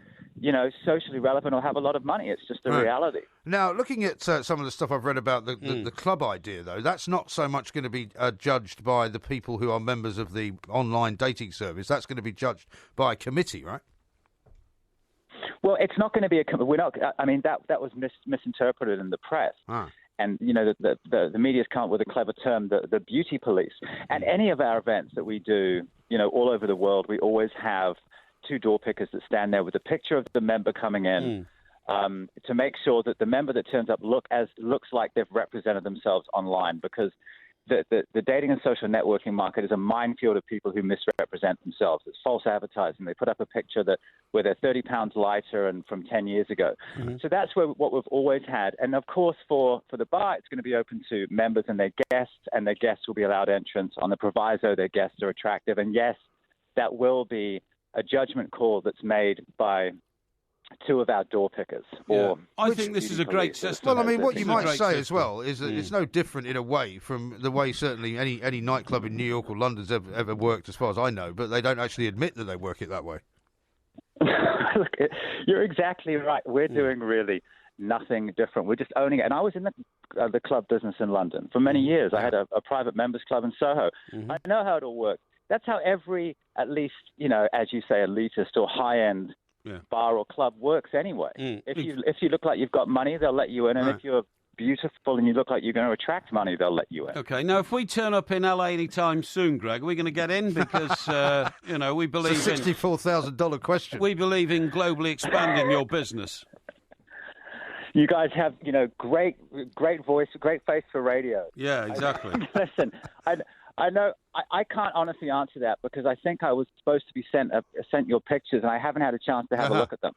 So well, in that case, don't bother. Well, if you're on Twitter, you go on Twitter, look up the two mics, and you'll see us there.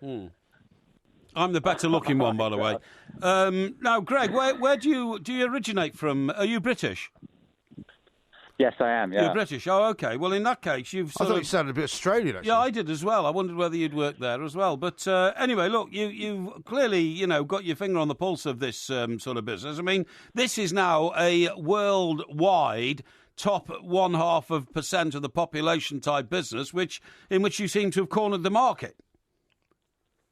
Well, yeah, it has done very well. It's global now. It's in 120 countries around the world. It represents every ethnicity. Yeah. But it is a difficult business model. I mean, you can imagine if you've got, a shop on Bond Street or Rodeo Drive where you turn away 90% of people that knock on the door. Yeah. It's difficult. That's dollar signs just going. But it's the concept. The concept is based on, you have to be attractive, and as deemed so by the members in a very fair and democratic way. Well, I've just got a couple of questions for you. I mean, one, are the people who come? I don't know if this club's actually opened yet, has it? First of all. No, it's opening in early 2017. Oh, okay. Mm-hmm. I mean, is there not a risk that the people inside this place are going to be a bit shallow? See, these are the sweeping generalizations. Do you not care? Look, we always get these, and that is that all attractive people are vacuous, shallow, and stupid. And no, that's not what I'm saying. What I'm saying is people who judge other people by how attractive they are might be shallow and stupid. No, the members are beautiful people. The AB1 demographic, they tend to be upwardly mobile professionals. They're articulate, they're bright. A lot of people, if I'm to be honest with you, a lot of people, they joined for a laugh, or they joined for recognition, or for whatever reason, or they just wanted to see if they're beautiful with their friends. But once you get in there, you realize that, look, these are real people. There's been thousands of marriages through unions founded on the site, thousands of beautiful babies born. There's been some real, fairy tale endings. And I think painting everyone with the brush of they're all ridiculously shallow. Yeah. I think is unfair. Unfair. Well, Greg, what about the fame factor but I certainly here? Understand that. Yeah. What about the fame factor? Because would Kim Kardashian, for instance, be a member of this club, or is she just too famous? Bearing in mind she lost £10 million worth of jewellery in Paris today in a robbery. But I mean, is there A, do you have famous people who are members, and B, do they admit to being members? We have, so she was robbed in Paris. I didn't realise that. My heart breaks for her. Yeah, exactly. $10 million worth of jewellery, yeah. So I can't believe it's the biggest story in the world, for heaven's sake, Greg. Have you not seen it? I know. I actually read real news. Look, we do have what's called a VIP profile. It's a discretionary profile where if you've got if you're a recognised personality, you can get voted in by a panel of experts, and you can operate behind a black veil of anonymity on the site. Because yes, we have had a lot of celebrities join the site. That's the answer. That's the answer for Porky. Athletes. Yes, exactly. And some football players. Well, I mean, that's obviously the answer. For Porky to hide behind a black screen is the best idea I've heard yet. Harsh. But one final question, Greg. Do you not have regulatory problems in a place like California, which is relatively sort of, shall we say, equality conscious? If you're, it's one thing to operate a door policy without it being spoken about, but if you're actually operating a door policy which is in and of itself discriminatory, aren't you likely to run into problems?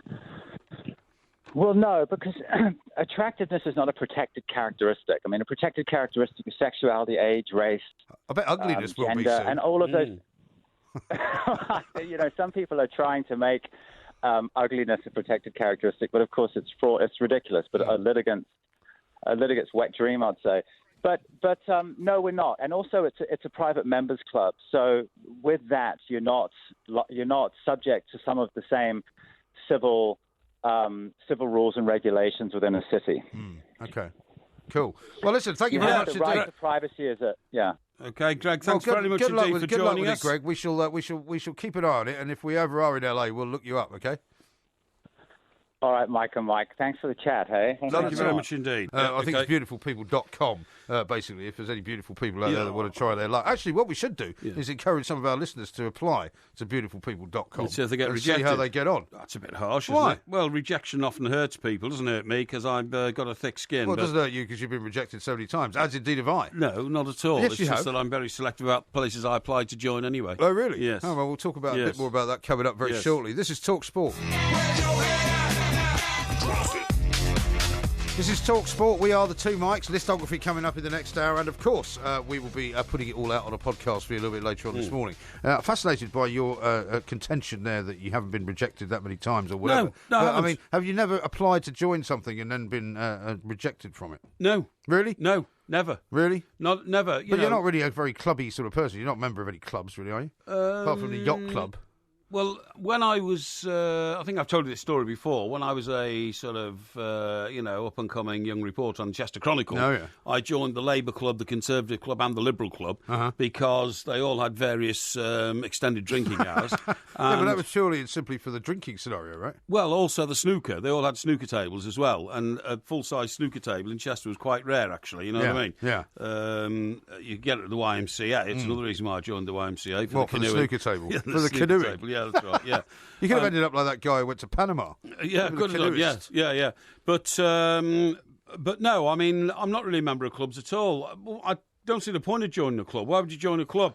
I'll tell you what's interesting. Well, it depends on what you're joining the club for, I suppose. I mean, Exactly. I joined various golf clubs because I wanted to play golf. Yeah, sure. But I mean, I don't join clubs because I want to meet people. You know what I mean? I've never been one for private sort of members clubs. No, or that's anything like exactly right. You know, so I've lived in some places, as I'm sure you have, big developments which say, the development has a social club, come and meet everybody. And I wouldn't even dream of going to the bar, you know what I mean? Well, Why would I want to meet I've somebody? never done that at all. Why would I want to meet some of my neighbours and all that kind of stuff, you know? And why would they want to meet you?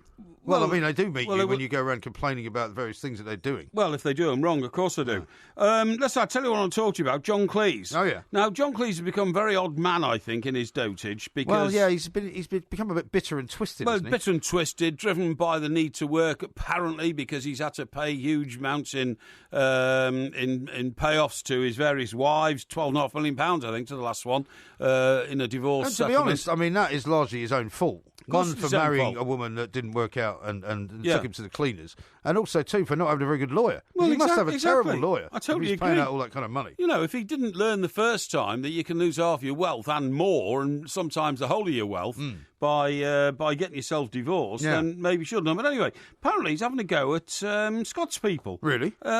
He's got a bee in his bonnet about the coverage regarding the Sam Allardyce situation. I didn't know he had any interest in football. Oh, I didn't think he did either. But anyway, it says, John Cleese last night embroiled in an astonishing storm he lashed out at half-educated tenement Scots. He attacked a Scottish journalist. Tenement Scots? Yeah, tenement Scots, yeah. I mean, That's a bit classist, isn't it? well, as well as it's being referring racist. to, like, the Gorbals type era, isn't it? You Right.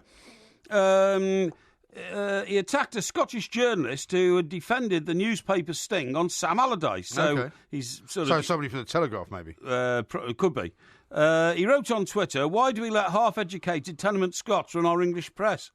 So who is So a what's he- half-educated tenement Scot who works on the Telegraph? I mean, Well, I mean, I don't know. I mean, there's not too. I mean, the editor of the Telegraph is English, that's for sure. Yes, I that's don't right. know. I mean, it may well be that he's seen somebody on TV that had a Scottish accent. maybe it could be. I mean, yeah. there was a time when there was a lot more. It seems to me there was a lot more Scots kind of running. Oh, I mean, without a shadow when of a Andrew doubt. Neil was running the Sunday Times. Yeah. You know, Yeah. Leith McGrandle was a guy that was around from Scotland. Well, quite a bit. yeah, but he was Scottish, but he sounded English. He was a very posh Englishman. Yeah. But I mean, Britisher. certainly in Scotland, there's quite a few English journalists working up there as well. Oh, yeah, I mean, yeah. the Well, editor of Scottish well, Daily Mail funny- happens to be English. Funny enough, he has a go at that. He says, so why do we let half-educated tenement Scots run our English press? Because their cravings for social status make them obedient retainers.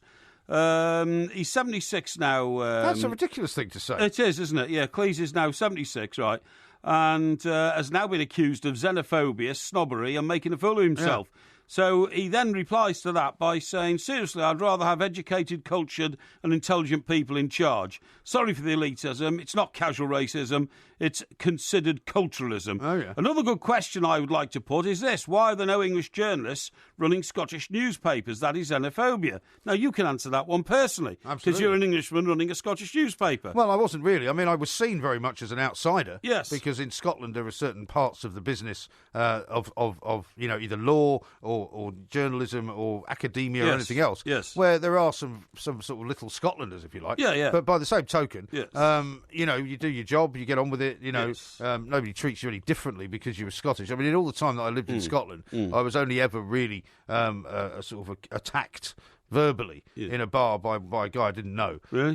who took exception to the fact that I was English and I was in Edinburgh. And was that at a journalist celebration, like a leaving do or something? Funnily enough, it was during the Edinburgh Festival, and we used to cover it from the radio station I worked for, Yes. and we were doing sort of a live broadcast from this bar. Sure. And so I was in there kind of, I ordering see. a few people around. Yeah. And this sort of slightly drunken, half-drunken Yeah, guy I at the see, bar yeah, yeah. just started saying, hey, you Yeah. English bee, Yeah. what are you doing here? Why don't you get out? Yeah. And that was the only time it happened. Yeah, You know? very odd. Anyway, apparently, Cleese is reacting to something he read in Spectator magazine, Oh, yeah. which I subscribe to, along with New Statesman. to Oh, well, get perhaps is both points of view. he talking about that Fraser guy? Nelson. Fraser Nelson, yeah. So Who's he- a very educated man, He is, actually, and a yeah. very erudite man. Yeah. And the fact that he happens to be Scottish is Yeah. of no consequence. The controversy erupted after Cleese's reaction to the article for a national newspaper by Fraser Nelson. So, Fraser Nelson, who is editor of The Spectator, Yes. has written a piece for The Telegraph. Right, I think he has a column for them as well. He has a column for them, Yeah. and I think they're owned by the same... Are they still owned by the same people? The Spectator's owned by Andrew Neil, I think, isn't it? Separately. The Barclay brothers own The Telegraph. Yes, but I think the Telegraph used to own the Spectator. I think it's now part of Andrew Neil's stable of Is it? publications. Okay, well, I'm not yeah. sure. But they're very closely linked Yeah. anyway, because they've all worked for each other at Yeah, some yeah. time. Well, Boris Johnson was editor of it, wasn't he? That's right, yeah. So, national newspaper by Fraser Nelson, editor of The Spectator magazine, on the fall of former England football manager Allardyce. Yeah. Last night, Mr. Nelson responded, funny thing is that The Spectator was created by someone who Cleese would disparage as a tenement Scot. Other Scottish figures have also waded into the row to criticise the Monty Python star. Yeah. And so it goes on. But Well, he seems to always be picking on the wrong people. I mean, Yeah. he has a sort of long-running feud going on with Piers Morgan, who we Yes. were talking about earlier. Yes. For no apparent reason. Other than the fact that, because he started on Piers about tabloid newspapers, Piers went back at him Yeah, and that's called right, him yeah. sort of over the Yeah, hill, yeah. a silly old sod, which Yeah. kind of is becoming more and more the case. Well, I'm afraid it is actually, and isn't it sad that the legacy you leave behind is that nobody remembers him now for faulty towers. They Yeah. remember him for, as you've just said, these ridiculous divorce settlements he keeps seeing. And also, to walk it's a into. terrible shame when you see him doing that ridiculous advert where he's kind of reenact the Oh, beating of terrible. the car. I mean, it's just embarrassing Totally embarrassing. for some insurance company, right? Totally embarrassing, and before that he was doing Yellow Pages or something, wasn't Yeah. he? And I do find that very. And the thing is, he thinks he's now so famous that he has no problem at all admitting I've got to do it because I've got a divorce settlement to pay, rather than for any artistic appreciation. And to be you know honest, what I mean? no matter how much Yeah. people like you, and I mean, I'm not going to give away any secrets here, but I mean, if you go out and perform on the stage Yeah. and basically tell everyone who's there, I'm just doing this for the money. That's right. Well, they're not going to come back, are No, they? I don't think they're And they're not going to enjoy it as And, much. yeah, it will take an awful lot away from your night because you think, look, most people who go up on a stage or put on a football kit and go out on a pitch do it Yeah. because they enjoy what they're doing. Yeah.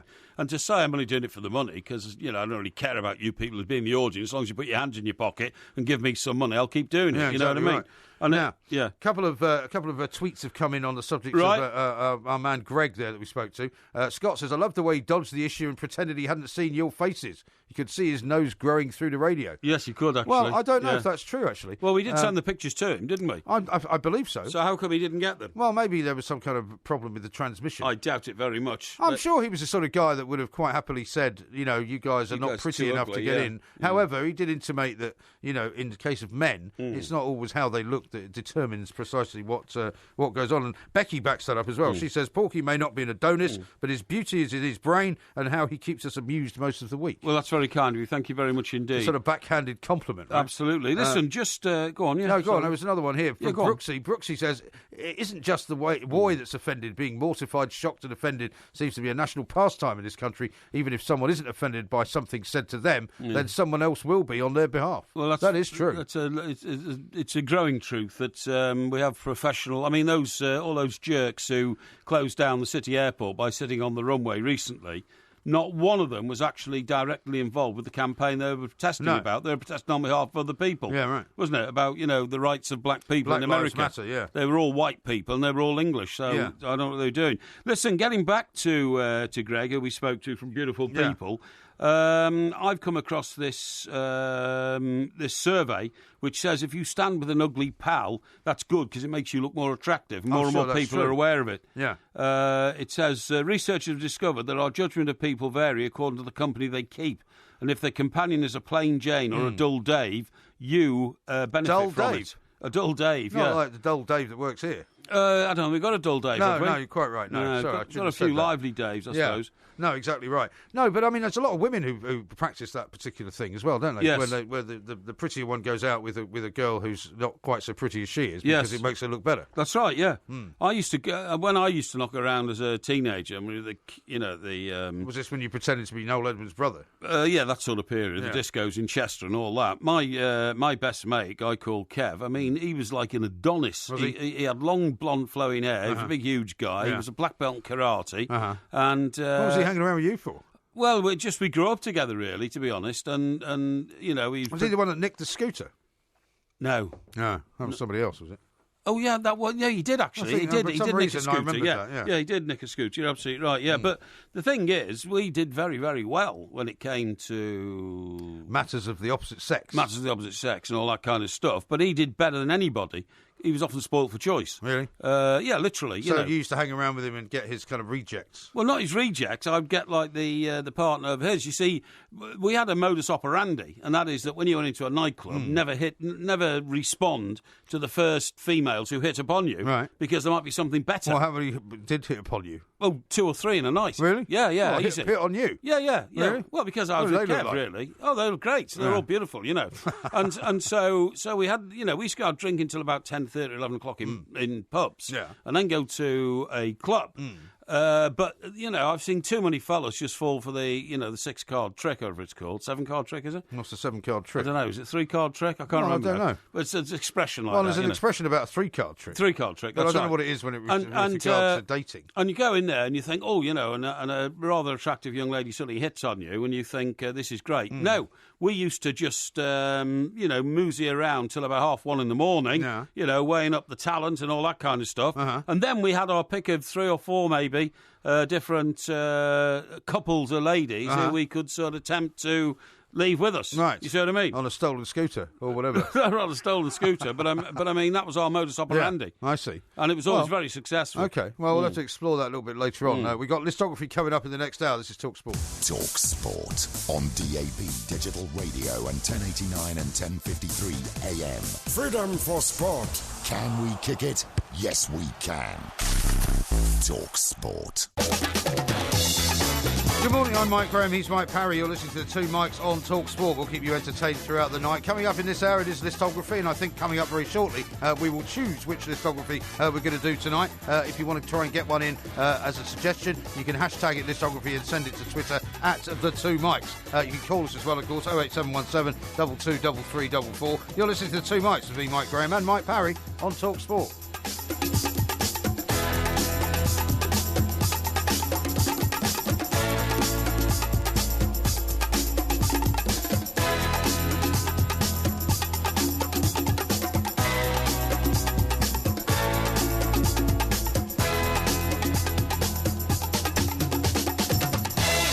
This is Talk Sport. We are the Two Mikes. Got a great text here from Chaz, right, who's paid money to send this to us. Right. He says, you two make me sick, a pair of shameful self-publicists who use Talk Sport and the audience as a platform for your many money-making schemes, DVDs, tours and so on. Pair of old hacks. Thanks very much indeed, Chaz. Bit harsh, Chaz. Yeah. I mean, we don't. I mean, people aren't actually, like kidnapped and forced to do anything. No, we don't. Beat them with sticks and tell them to come into the theatres where we're appearing on stage. It's an idea, though, isn't it? Yeah, it's a good idea. Yeah, and might work well. And as for the money making, pal, well, I mean, crikey almighty, got to earn a crust. Well, you do have to. Yeah, absolutely. We're not actually employed by anybody apart from ourselves, Chad. So thanks very much indeed. Exactly. Now, old Liam Gallagher, my pal, right, he's actually admitted for the first time, as far as I can tell, that he has to now go back into the music business because he needs the dosh. Yeah. It says here, following an expensive divorce and child support, Liam Gallagher is begrudgingly having to admit that he's releasing a solo album because he needs the money. Yeah. Liam, 44. That's getting quite old now, 44. It is for a rebel, isn't it? To be a rebel, yeah. Split from wife Nicole Appleton in 2013 following revelations that he had fathered a child with an American journalist. And in January, he paid out £5.5 million in a divorce settlement. That is a lot of money. It is a lot of money, yeah, especially if it cleans you out. I mean, we talked the other day about Phil the Power Taylor. That's right, having to pay out some... 830,000. 830,000 and 5 houses to give to his ex-wife. Yeah. But, I mean, he can afford that. But you see, if you're giving away £5.5 million, with the tax rules as they are in this country, you've earned $10 million. Well, not quite, but I mean, reason. I mean, you probably, Eight. yeah, but you've earned eight. But if you've got that kind of money in the bank, you're making quite a lot of money as well, aren't you? Well, not really in this day and age. You don't make money on bank. Well, not if you money wouldn't. in the bank Well, I at guess all. I mean, if you wouldn't have it in a savings account, but you'd have it somewhere, wouldn't you? You'd be making something. It's not making a lot. It's not a lot. Well, if you could get 5% on £1 million, there's a lot more money than most people see. Yeah, but nevertheless, £5.5 million to pay out, you've burned about £8 million. Yeah, and the rest has gone in tax. Anyway, if somebody gave me £5.5 million in a divorce settlement, I don't think I'd be doing too badly. No, but you're not the recipient. His ex-wife is. No, I know that. Anyway, last year he was ordered to pay for child support to Lisa Gorbani. Yeah. The amount estimated to be $40,000 a year. I think that's that's the journalist, isn't the it? other child. Yeah. Yeah. Now, as well as this, he has two sons. Lennon's 17 for his marriage. Fancy having a 17-year-old son and being a rebel. Yes. You should be a role model. Well, if you've got I a suppose 17-year-old child. I shouldn't suppose you? so. But I mean, lots of people have different sorts of fatherly relationships with their children. Yeah, that was from his marriage to Patsy Kensit. Oh, yes. Absolute beginners. Yeah. And Gene, Gene, 15, from his marriage to Nicola Appleton. Right. Liam also has a daughter, Molly, 18, by singer Lisa Moorish. I didn't know that. I don't think I knew that Lisa either. Moorish, no. Anyway, speaking at the London premiere of a new Oasis documentary, Supersonic, he said, I'm part of a band, so actually the thought of being a solo artist doesn't do it for me, doesn't interest me. But I have to pay the bills, so I've got to do what I've got to do. Well, he's another one. So he's another one who said he's doing it for the money. Exactly. This is not a good. It's not a good sort of career move, I don't think. No. Now, here's another one who's not happy. Right. This is from Nick in America. Yeah. He says, "Did you know the TalkSport app is now playing Trump commercials when listened to in the United States? A disgrace." Hashtag dump the Trump, hashtag fraudster. Well, the thing is, Nick, we don't control the commercial aspects of TalkSport, and obviously they sell commercials here in order to fund and subsidise the station. It's the only way we can do it, because we are not operated as a taxpayer's monopoly like the BBC. Indeed. And I mean, whether you like Trump or not, and I don't particularly like him, No. he's been selected as the Republican nominee for the presidential race, which is currently going on against Hillary Clinton. So exactly. you can't go around saying we're not going to take adverts from you because we don't like you. No, that's absolutely right. It may well be, if you listen for the next couple of weeks, you might hear some adverts for Hillary Clinton as well. Indeed, I totally agree. And how about this from Peter, who says, Porky flashing the cash in that guy's club in LA, a pint of real ale and a bag of salted nuts. Yeah, maybe, if they sell that sort of thing. I bet they don't do salted nuts. I bet they probably don't either. Now, I saw a picture over the weekend of you walking your dog. Yes. Well, in fact, it was this morning. You probably saw it. On a beach. Oh, on a beach, yes. You didn't see the dog on the beach, though, did you? Because I don't think I put the dog out on the beach picture. Didn't but you? I was indeed walking the dog on the beach. Right, okay. So he likes to chase stones. He likes to throw stones into the sea. Yeah. And then he barks and then runs after them. Yeah, but he's not going to pick up a stone, is he? Oh, no, he doesn't. But he just loves the game. It, yeah. Oh, no, he just loves the game. The stone disappears. Yeah. But he, he gets very excited because he knows you're going to throw it. Yeah. And he kind of jumps around. And then as you throw it, he barks. Yeah. I don't know why he barks. Yeah. Maybe some people listening can tell me. And he barks and then he runs into the sea as if to retrieve it. I see. But doesn't retrieve it. Well, that's interesting, this, because what happened here was Gertie, a wire-haired German pointer. Do you know what that would look like? Well, I guess it would be one of those dogs that looks a bit like a whippet. A beagle? No, it would be a pointer, which is it's about the sort of, not quite as big as a Labrador, but sort of whippet sized, but slightly thicker, with a pointy face. Okay, so anyway, what happens is this dog's running around on the beach, okay? Uh-huh. And what happened was a woman... Woman? Yeah, a woman, yeah. You've gone back to Boss Hog again. This is in Pembrokeshire. Oh, yes. In Wales. A place called Freshwater West. Okay. You know it? No, I don't. Okay, I don't know Pembrokeshire terribly well. Okay, well, this woman is a German holidaymaker. All right. And she is sunbathing on the beach at Freshwater West in Pembrokeshire, when a huge wave crashes onto the beach. Now, she had 2 false legs.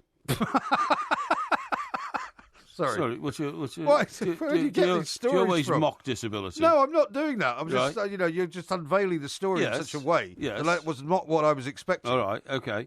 So she So has... I've got a German holidaymaker with 2 false legs. Yes. And a dog. Yes. I mean, it does sound like a shaggy dog story. Well, it's not her dog. This is the point. It was a passerby walking the dog. Yeah, right. Now, as the German holidaymaker woman's lying there, she takes her legs off. Right. Because they're prosthetic limbs, Yes. 2 false legs. Isn't that what old Lady McCartney used to do? Yeah, but she only had 1 prosthetic Or was it limb. was it one? Or did it come off in the sea? Do you remember there was a picture? No. She took it off once and put it on the table in front of Larry King and said, "I'll tell Paul you've touched my leg." No, Larry. but I'm talking about when she was swimming with him. I don't know about that. Ah. I don't know. Okay. Anyway, so anyway, what happened was, as the woman's lying there with her 2 false legs either side of her, the wave crashes in. Oh, right, and swept them away. No, she grabs one, the other one gets swept away. Okay. So she is then unable to, she's thinking, what am I going to do? I'm here in Britain and one of my legs has been washed away. That's awful, isn't it? It's shocking. Yeah. When all of a sudden, Gertie, the wire-haired German pointer, leaps into the sea, swims out, gets the leg. Gets the leg. Brilliant. In his mouth. Right. In his mouth, or her mouth. Yeah. Gertie's obviously a girl dog. Yeah. And swims back to the shore with the... with the missing leg. With the missing That's leg. fantastic, isn't it? Yeah. What a brilliant story. Now, this is interesting, what you've just said, right, and I didn't know what you were going to say. He said the owner of Gertie, a chap called John Dooner, D-O-O-N-E-R, Dooner, who is 71, who was walking Bertie on the beach, he said, I picked up a stone and I threw it at the leg as it was floating out. There you go. My dog then raced into the sea and, because he wanted to grab something, grabbed the leg. Interesting. It said Gertie loves a game of fetch. She came back with the only thing that was floating in the sea that she could access, and that was the woman's leg. Wow. She's getting a big bone as a reward. What a clever dog. Isn't that amazing? Yeah, that is amazing. So throwing the stone bit must be quite a trick for all dog owners walking on the beach. Well, I mean, they love having things thrown that they can go and fetch. I mean, if it's a ball, they can sometimes swim in the sea and go and get the ball. Yeah. But even if it's not something they can go and get, they just quite like the idea. I mean, he gets very excited whenever you throw anything into the sea. Yes, exactly. Stones or otherwise. So she must be able to swim then, your dog? He. Ziggy, yeah. Well, I mean, he can't... Just the doggy paddle, literally. Yeah, I mean, all dogs can swim, basically. Yeah. But, I mean, he doesn't really like to swim. He doesn't normally go in more than about up to his sort of top of his legs. Oh, I see, right, okay. He doesn't swim around then, because... Not really, no. When I go around the back of Portsmouth Harbour sometimes, there's a chap there who walks his dog, and the dog leaps off the harbour wall. Yeah. I mean, he's like a diver, you know? And then he swims around, Yeah, and then, some of them love it. And then he comes back I met out. a guy on the beach once who said the only way you'll get him swimming is if you go in, and then he'll come in with you. Oh, I see, yeah. But I don't fancy that. No, English exactly. Channel. Thank you very much. Exactly. This is Talk Sport.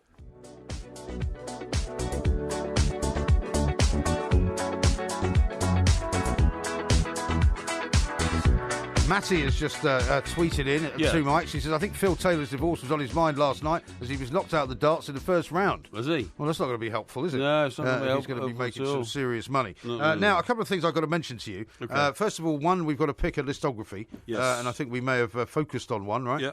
What is it? 3 favourite days? Your 3 favourite days. So your 3 favourite days. Now, So- does this mean the 3 favourite days that you've had in your life? I think so. Or the 3 favourite days annually?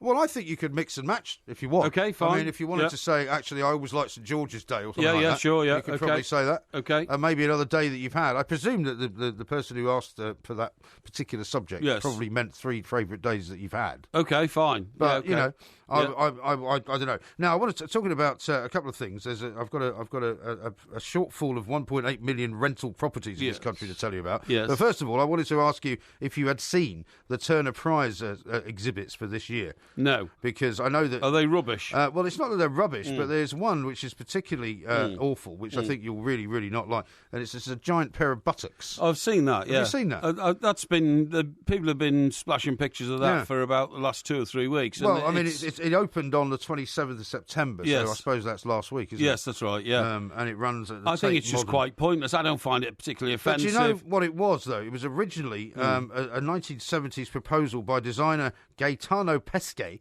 for a doorway into an Upper East Side Manhattan apartment building. Really? So you would have actually gone through that as a door. No, I wouldn't. That was his I wouldn't idea. have done, honestly. I find that You quite... wouldn't want to live there, would you? Quite a repulsive idea. Definitely wouldn't want to live there. It's by Anthea Hamilton. Yeah. It's very, very odd, isn't it? I mean, even for the Turner Prize, which is generally odd anyway. Yeah, I mean, I don't understand art anymore. I lost that a long time ago. I do think that Damien Hirst is, what can I say? I mean, are you going to say he's responsible for a lot of this sort of stuff? Well, I just don't think it's art, you see, and I think he's been very, very clever in convincing other people it is. And on the basis of some collectors who've paid millions and millions of pounds for some of these bizarre things that Damien Hirst has done, he's become like the leading light of the modern art movement, which I don't think is art. But I mean, here's that's another down one. to him. Here's another one for you, slightly less controversial, I suppose, than the buttocks, right? Yeah. And this is a model train. Yeah. That looks quite nice. How big is it? Well, I don't think it's massive. I think you it's sit in it? No, I don't think you can sit in it. It's like a model train size. Right, okay. But this is from... Looks all right, but it looks like a Hornby train that I had when I was 8 years of age. It's by Josephine Pride. It's a fun ride to nowhere. Right? Yeah. And here's what she says. Perhaps the train is a metaphor for Britain today, stalled in a siding as much as art entertainment. Yeah, but you see, they've always got to put some political slant on these things, haven't they? You know, as though it matters. Here's another one, a frozen choreography of lumpen gestures, which is a load of sort of stone fists by the looks of it. It's ridiculous. I can't make head nor tail of that. So I'm afraid that I'm really not on the ball there. So you're not going to take a look at Tate Britain then? No, definitely not. 27th September, the 2nd of January.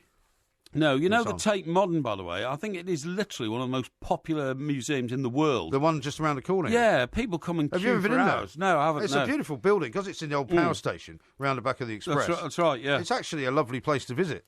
I'm sure it is. And you can go up on the roof, and there's a nice little bar up there, and you can look over the river. It's very pleasant. Yeah, I'm sure it is, but it does absolutely nothing for me. Right. And never will. I'm sorry to hear that. Well, no, it won't. I mean, I think art has its place in the world, doesn't it? Well, I mean, if you've got something that you've got on your wall that you like to look at. Well, if it was an original by John Constable and it was Flatford Mill, yes, absolutely, you could look at it for hours and hours and hours and say to yourself, you know, my God, the genius of the man who could have painted that. But not some of the modern rubbish. In fact, funny enough, I saw. Hang on, where did I see it? Yeah. Eric Clapton is making about $14 million flogging his art collection. Oh, is he? Yeah, and what he's flogged, right, is so... it's just like splashes of paint, you know what I mean? It's one of those sort of paintings. Yeah. You know what I'm talking about? Something modern? Yeah, something really... More like a clay? Yeah, he started buying it, maybe 10, 12 years ago, and the guy wasn't very popular. And then it became trendy, and then he bought a few more, and then he started selling them, and he's literally made about $14 million. But the actual paintings that I'm talking about, right, are just splashes of paint. What do they call this? Is it minimalistic or something like that? Well, it can be minimalistic, it depends. Or can it be... No. Well, they call it abstract painting. Abstract, don't they? that's it. Yeah. Abstract. I mean, some abstract painting is brilliant. It just depends on what it is. These aren't. These are utter rubbish. I mean, total and utter rubbish. And I looked at it and I thought to myself, if I'd have done that, if I could have just, painted a few splashes of paint on a bit of canvas and told people I'm a genius, they might have believed me. You never know. They might have done, yeah. Well, I mean, you tell people you're a genius all the time. Well, no, I don't go around telling people I'm a genius, but I do like to point out that I have a particular view of things in life, and I'm often applauded for those particular views in life. What do you think of Van Gogh? The water lilies, pretty good. Yeah, or sunflowers or anything like that. No, pretty good. right. Sunflowers, that's right, not water lilies. Water lilies was the guy called Monet, wasn't it? Monet did Yeah. water lilies, yes, I think Yeah, you're right. yeah. But did you see that story last week of the 2 Van Gogh paintings that had been stolen from the museum in Amsterdam Yes. in 2002? Yeah. Suddenly turned up in Italy. Yeah. And they're believed to have been in the hands of the mafia. That's right. Which is extraordinary, really. And they're isn't it? worth a huge amount of money, aren't they? 14 million, I think. 14 million, something like that. Yeah, that's right. Yeah. Now, I'll tell you what I want to talk to you about, Yeah. right? I mean, do you go out of your way, considering you used to work in a bakery, to find fresh bread in the morning? Not every morning, no, because I don't eat that much bread. No? But I do have there's a great bakery in Sussex that I go to, Right. who make the most fantastic granary bread. Yes. So whenever I'm down there, I always go in there and get some. And quite often, in fact, I forgot to do it today, Yeah. which is slightly irritating Yeah. because I like to bring the bread back to London. Yes. Because it's that good. Yes. And it stays fresh for like a whole week. Really? As well, yeah. I don't know any loaf that stays Yeah, fresh. no, for a it does. week. It's brilliant. It's very sort of... What, like fluffy white fresh, you mean? No, well, it's brown bread. Oh, It's fluffy granary. brown bread. And they slice it you. for you, and it's beautiful. And it stays absolutely fresh for about 4 or 5 days. Well, we Which is all brilliant. we all like the smell of freshly baked bread so much, right? It's one of the favourite sort of smells that people in this country love. That supermarkets deliberately now bake too much bread because, you know, supermarkets have gone sort of full circle into starting their own bakeries again. Yeah. I mean, a lot of supermarkets I use on the basis that they have their own bakery Yeah. and they produce things like croissants. Sure. And, but isn't a lot of that stuff actually made elsewhere and well, then they just kind of bake it there? I think so, but it's the very baking smell that attracts you in. And I know this because this report I've got says supermarkets deliberately bake too much bread, despite knowing it will not sell, because shops have decided through research that the smell from warm bread gives the impression of fresh food on the shelves, Yes. and is a great magnet for people to come into the shop. It is a great smell, actually. Did I not also suggest, for example, if you're selling your house, Yeah. that you should bake That's some right, bread, yeah. or at least manufacture Absolutely. the smell of baked bread? That's right. Because people actually then feel like the house is a bit more homely and are more likely to buy it. I think that's absolutely right. It says supermarkets throw away more fresh bread and baked goods than anything else because of the short shelf life. Literally tons of unsold items are collected daily by charities, including, you know, people who collect for the homeless and all that kind of stuff. And that's done by arrangement, you know. Right. But they use fresh products as marketing tools because they are seen as a mark of quality and freshness. She said it's one of the things consumers notice, this woman who wrote this report. She said there's lots of research out there that shows that when bakers' goods are still hot, they move way faster, and it's something that entices customers into a store. Yeah. So they have to keep like baking fresh bread to make it smell hot, Yeah. and then throw away the stuff that's gone cold. You see what I mean? Yeah. Well, funnily enough, I mean, one of the things about that is that if Yeah. you go to the bakery that I go to too early in the morning, Yeah. they can't slice the bread for you because it's still warm. Right, I see. Yeah, You know, 'cause it collapses. and you have to yeah. wait until sort of middle of the Yes, afternoon. Yes, yeah. But the other thing also that you notice as well Yeah. is that even places like petrol stations now, Yeah. you know, if they've Oh. got food with them, Yeah. they've got all these kind of warm things going on Well- because you prefer it warm. Like even even the Danish pastries and things that they sell, they keep them warm. Well, funny you should say that, but I was filling up this morning on the way back from the coast, Oh, yeah. and I pulled into a station, and I didn't realise it was actually a Greg's outlet. What, in a petrol station? Yeah. I haven't seen that yet. Yeah, so I filled the car up and then I walked towards the shop, and this was very early. This was about 5:30 a.m. Yeah. And this place is open 24 hours a day. But not like most petrol stations, just have a night window with a Yeah. chap behind it. Right. The whole store's open. Oh, right. Whole store's open because it's on a main route for lorries Yeah. and things going down to the coast. Right. And all this I kind don't of like stuff. those night windows. I had to get one of those the other Yeah. morning when I was driving down to Sussex. Yeah, that's right, yeah. And if you ask for something which is not immediately within the guy's Exactly, reach, yeah. he has to go away and get it. That's right, and he never gets the And right he stuff doesn't and all like that that. kind of stuff. But anyway, the point of the story is you walk in and, wow, the aroma of sausage rolls and, you know, fresh bread and all that. It's absolutely beautiful. It really was. Tempted me to buy some, actually, Did it? which I wasn't going to buy. And did you? I did, yeah. What did you buy? Sausage rolls. Did you? Yes. How many? 6. 6? Well, how many have you eaten? 4. You've eaten 4 already? Yes. Blimey. With beans. What are you going to do with the other 2? Well, I you see, I didn't buy them hot. I bought them cold. No, right. So I took them home, put them in the fridge, and I've heated 4 up. Oh, you can have another 2 when you get home I later. can indeed, yes. Excellent. Got lots and lots of great texts and tweets coming in. Great. How about this one from Steve? He says, has Porky not read about that in his bread journal? and then he goes, blooming idiot. Yeah, I like that, yeah. This is quite good, isn't it? Very good. Now, I've got to tell you about the shortfall of rental properties. But coming up next, first, it's our three favourite days in Listography. Excellent. Sunday, Monday, happy days. Tuesday, Wednesday, happy days. Thursday, Friday, happy days. The weekend comes, my cycle hums, ready to race to you. These days are I bet you remember that TV show. I certainly do. The Fonz. The Fonz, yeah. Yeah, absolutely right. I Barb went- Bradley was not in it. Who? Barb Bradley. Barb Bradley wasn't in it. I went out with a girl in those days, and the relationship ended because she was obsessed by the Fonz. Really? Absolutely obsessed. Did you by have a it. leather jacket like him with the collar No, turned no, up? I didn't have any of that. And I tell you, the big star at the time was Brian Ferry. She was obsessed by the style yeah. of Brian Ferry Yeah. and the coolness of the Fonz. Well, he was very cool, wasn't he, Brian Ferry? Yeah, I suppose he was, yeah. But I just got my nerves Well, in the end. you can't compete with that kind of stuff. Well, not really, no. But I mean, the Fonz was a fictional character. Brian Ferry wasn't. You know what I mean? That's very true. Yeah, I exactly. can't argue with that. Yeah. Anyway, listen, it's time for Listography, and we have been asked to describe Yes. our three favourite days. Now, Okay. you asked earlier if it would be Yep. acceptable to have a day that you just like to have, Yes. possibly in the future. Yes. Which I think you can have. Yes. You want to go first? I'll go first, Go on yeah. then. My favourite day, actually, of the year is Christmas Day. Is it? Now, I know that sounds crazy, but Not really. I mean, I have such a disparate family in the sense of, some of them live on the coast in Bournemouth, some live in Surrey, and I live where I live, wherever that is. And I do like getting together on Christmas Day when we're all there. And the other thing is that, It is nice, actually, yeah. yeah, I agree. And also, I quite like Sundays because, the phone ain't going to ring from people who would bother you Monday to Saturday. Yeah. You see what I Well, mean? hang on, is this a second day?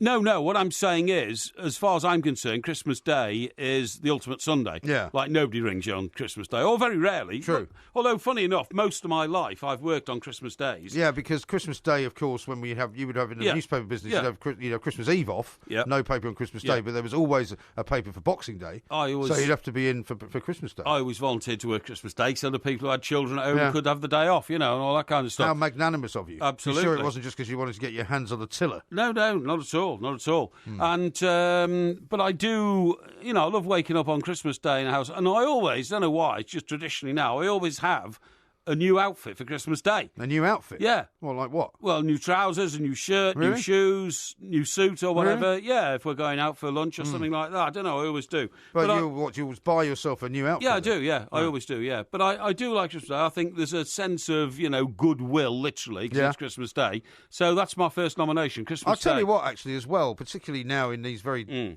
sort of busy times that we're in, and I was reading something the other day Yes. about how we're all so busy all the time, Yes. which is true. People seem to be much busier now than ever Yeah, you do. in terms of, different things going on, social media, the fact that you're on a phone all the time. Yeah. Christmas Day is about the only day, That's really, right. where you can get away with not doing any of that. No, I totally agree. Totally agree. Well, I'm going to go with a collection of days for my first Okay. choice, which is all my children's birthdays. Okay. Not because of their actual birthday, but because of the day Yeah. they were born. Yes. My Yes. first child, Emma, who you know very Yes, well, yeah. was like the first one, which was an incredible kind of experience, because Yeah. it's the first time I'd ever seen anything like that. Exactly. But then all the other three as well. The days Yes. that they were born were Yes. fantastic days. No, I can appreciate that. So those are my first nomination. Okay. Got a second one? Yeah, my second day is always the day of the third round of the FA Cup. Uh-huh. I absolutely love it because I just want my team to win the FA Cup. And Yeah. It's been so long. Well, 95, I suppose, is not that long compared to some clubs, but it's a long It's quite time. a long time ago. Quite a long time. I'm trying to wait for a bus. It is. And I just love the third round of the FA Cup. It comes from being a schoolboy and literally holding a little radio to your ear on a Monday morning to listen to the next round of the draw for the FA draw, Cup. yeah.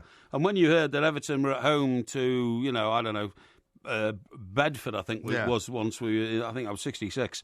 You just say, wow, that's great. We can progress to the next round and all that kind of stuff. But I just love the excitement of the third round day of the FA Cup because the shocks and the uncertainties and the glory. And do you not find that it's changed over the years, though? So that because it's become, it's maybe a bit more important now than it was than maybe 3 years ago, but it's sort of lost its lustre a bit. It has to the younger generation, but it still hasn't to me. And people of my generation still regard the third round of the FA Cup day as a brilliant day. Yeah. Because it's, you've got Christmas out the way, you've got New Year out the way, and then the football season restarts again. It starts with the third round of the FA Cup. Absolutely love it. Okay. Now, the next one might surprise you a little bit. Yeah. You were there. I'm going to say my wedding. Oh, yeah? My wedding day was a great day. I mean, despite the fact that, we'd still had a very nice marriage for quite a long time before Yes. it all went a bit up the pictures, as it were. Really? But the wedding itself Amazing. was Yeah. a fantastic day. You know, I got married on a church on Park Avenue. Yes. In New York. Absolutely. You know, which you can't really beat. I know, You know, I was there. paid for it myself, Yes. which was also very important to me. Exactly, yeah. Because I didn't want it to be left No. in the hands of my future mother-in-law. No, exactly. It was a bit parsimonious, Exactly. as you said, and wanted to me to have a Yes. reception in her house in Connecticut. Yes, indeed. Which I didn't want to do. I said, all my friends are in Manhattan. People are coming from London to Yeah. New York. They're not going to want to come up there. Yeah. I had a party in our other friend's loft in Soho. Yeah. Which was opposite a bar, so there were two parties going on at the same time. Yeah. And it was just, I spent the night in the Carlisle Hotel. Yeah, brilliant. It was brilliant, and it was just a great day. Yeah. So that's got to be one of my favourites as well. Okay, brilliant.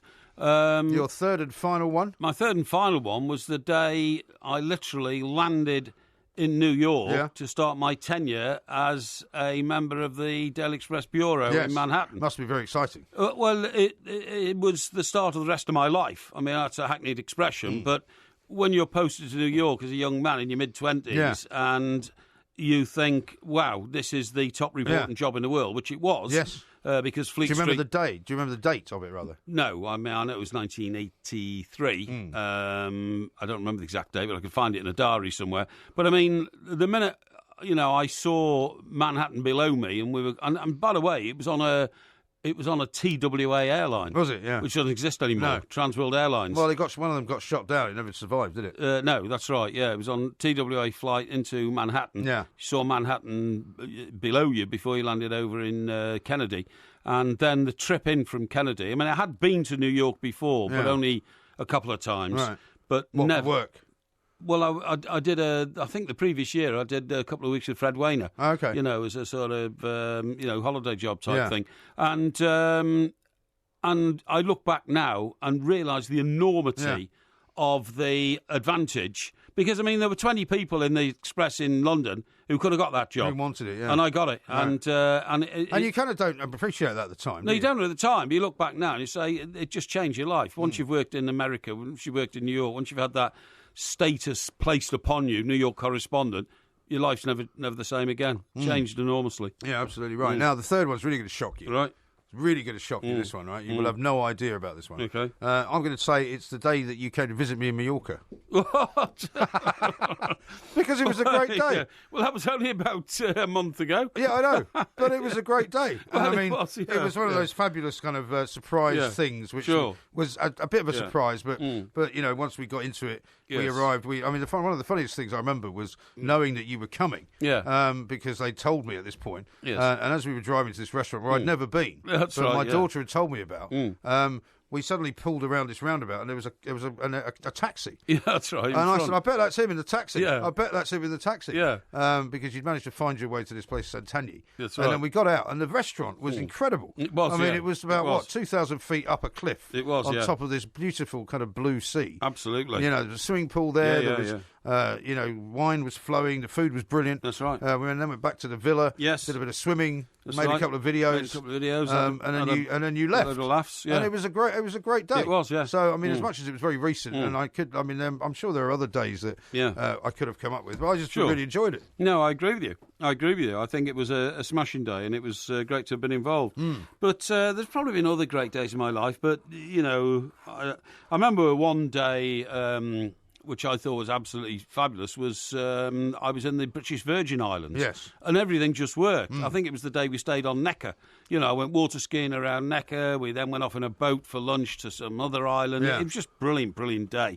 There's been a few of those during our lifetime, but... There have, and some of them have Yeah. been a sort of. I mean, you were talking Yeah. about, for example, the thrill of getting to Manhattan to go and work for the first Exactly, time. yeah. I used to get that quite a lot when I was travelling around. First of all, in America. Right, I remember okay. going to Dallas for the first time. Yeah, absolutely, yeah. I've got in a I agree. rental car, and also coming from Britain, Yes. where you didn't really rent a lot of cars. No, no. It wasn't something you did. No, you didn't. Whereas in America, you get to the point Do where it all the time. you were renting these massive, great big Buicks and Yeah. Cadillacs and things. And I remember driving in from Dallas-Fort Worth Airport towards Dallas, and you Yes. see the skyscrapers coming out. That's right. And I just started singing the theme tune to Dallas. Yeah, Because it was like... Yeah, Because that was how it started. Well, I felt a little bit the same way the first time I went to LAX, to Los Angeles, because I'd never been... Yes, I had been to Los Angeles once, I think, before, But to fly, that was another amazing experience. To fly from New York to Los Angeles, daytime. And you fly over the Grand Canyon. Over the Grand Canyon and everything,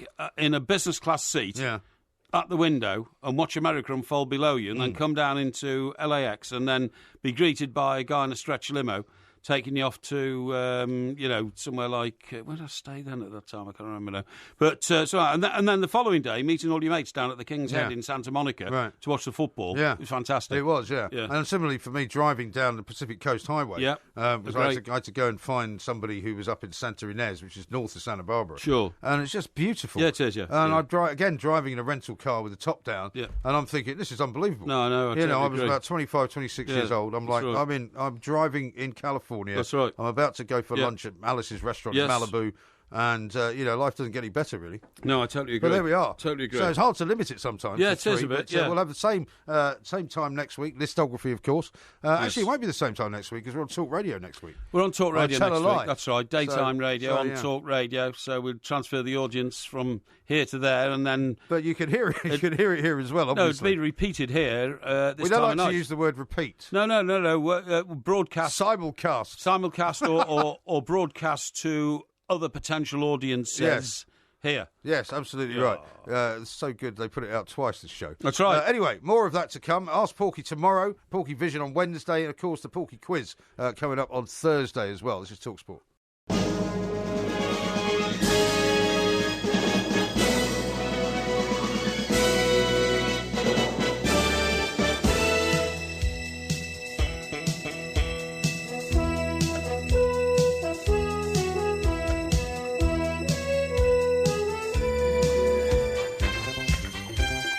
Actually, we haven't talked about JR for quite a long time. No, we haven't really, no. But not that this is an opportunity to do so, but... I was, frankly, when I got to Dallas eventually, I was quite disappointed. I didn't think much of Dallas at all. No, it's not much of a town. No. I mean, the thing about... you probably went to the mansion on Turtle Creek, which is where the big hotel is. Yeah, that's right. where, that area, which I think was called Highland Park, was right, where Mark Thatcher's wife came from. Because his father-in-law was this quite wealthy car dealer. That's right, yeah. Well, funny enough, I had to go there once, not to go to Dallas, but go to Fort Worth, because we all got a tip-off that Mark Thatcher was going to be dining there on Saturday night with his fiancée. And I remember the restaurant so well, it's called the Caravan of Dreams. And the only problem was that when we got there, we weren't the only people who had the same idea. There was literally 6 couples in there from Fleet Street newspapers in London. And we all recognised each other but didn't want to. Right. It was all, don't say hello and all this kind of stuff in case they got the idea. In the end, he never turned up. But I tell you, did turn up, our friend Bob Smith. Oh, I think you told me this story. It was thrown out before. Yes. In a white suit with a lady of low virtue. Yes, indeed. Yes, shocking, absolutely shocking. Yes. Yeah, no, I mean, I'm with you. The actual downtown Dallas area was not very interesting. No. But I actually had a great time there because I was there.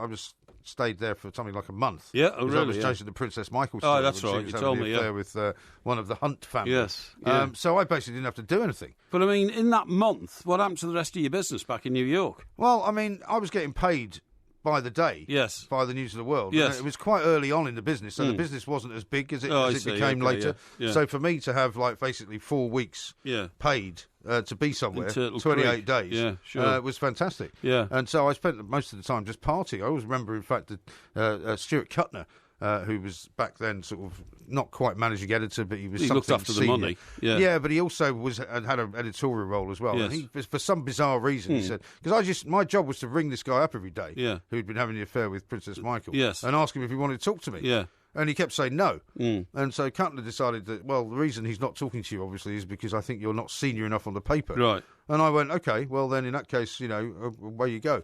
So he decided to fly to Dallas. Right. In order to try and make this guy talk. Yes. Which, of course, he didn't. No. But unfortunately, the day before I picked him up at the airport, I had a small prang in my car. Oh, yeah? The hire car? It was a hire car, yeah. Yeah. And I was sitting at some traffic lights, and I was about to turn left across the traffic. And this guy came out of nowhere and crunched into the passenger side of the car. Right. And I didn't really have a chance to take it back and get it changed. No. So I had to go and pick him up. in this car. And right? the door didn't open. And the door didn't open. No. So I had to get out and say, look, terribly sorry, Stuart. You've clamber got to, in this side. just got to clamber in this side. And it was making quite a weird noise as well. Yeah. But anyway, we drove off to this bar that I used to go to. And he said, oh, you've probably got somewhere where you go for lunch. And I said, yeah, absolutely. We walked in there, and the guy behind the bar was like, hey, Mike, how you doing? You want the usual bottle of champagne? I was like, no, just give me a mineral water. But the strangest thing was, right, it was about 120 degrees Fahrenheit in Dallas. I know, that's what... I had that in Dallas and Houston. And it was, what it was like? It was so hot yes. that when you got back into the car, you literally had to not get in the car. You had to just turn the air conditioning on for about 10 minutes. Exactly, yeah. Anyway, so Cutler at this point decides, after we'd been there for about a bit of lunch, about an hour and a half, and there was one other guy there as well, working with me. He said, well, you've obviously got contacts to speak to here. He said, I'll make my way back to the hotel. And I said, well, the hotel's quite a long way away from here. He said, oh, don't worry, I'll just get a cab. And I said, well, you won't really get a cab. This is like North Dallas. You're not going to just hail a cab. He said, no, it'll be fine. And anyway, so we stayed for about another hour, had a few more drinks, did this, that and the other. A photographer turned up. Anyway, so we got back in the car to drive back to the hotel. And as we were about to approach the sort of the slip road to get back onto the beltway, yes, he was standing there with his thumb out. No. Right? Because he'd been out there for and he was wearing like a tweed suit. Yeah. So he was literally sweating like a pig. Yeah. I mean, the sweat was dripping off him. Good God. And we saw him and we thought, and I said to the guy, should we stop or should we just like ignore that we've seen him? Because and we're like, well, we can't ignore him. It's a bit embarrassing to pick up your boss. Yeah, exactly. Who's standing here in a tweed suit in the baking sun. Yeah. And we thought, well, we better stop because if we don't stop, he'll probably just die out here. That's right. Yeah, might. Yeah. And we stopped the car. Hi, Stuart. Hi. And he didn't say anything. He just got in the back of the car. Yeah. Didn't say a word about why he'd been standing there, how long he'd been standing there. Yeah. Very weird. Yeah, very strange. Very strange bloke. Took him back to the hotel. Yeah. Yeah. Well, these guys all come out there think they know better. You know, they're just pain in the ass. Well, they are. I mean, he's never been on the road in his life, I don't think.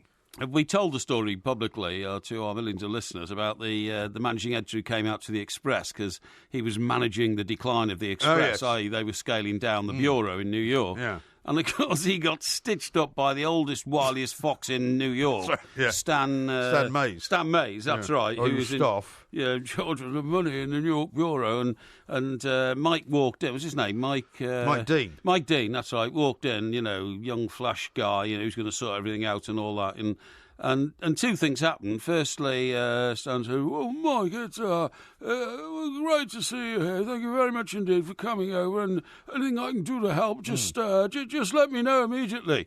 And then, Mike said, "Oh, thanks, Stan." So before he left the bureau, Stan said, "Oh, Mike," he said, "this, of course, is New York, and probably haven't got a lot of money in your pocket. Let me advance you a couple $100 from the kitty." "Oh, really? Oh, you'll need it. You've got to buy the boys a few drinks, I take it, so you'll need a bit of money in your pocket. Thank you."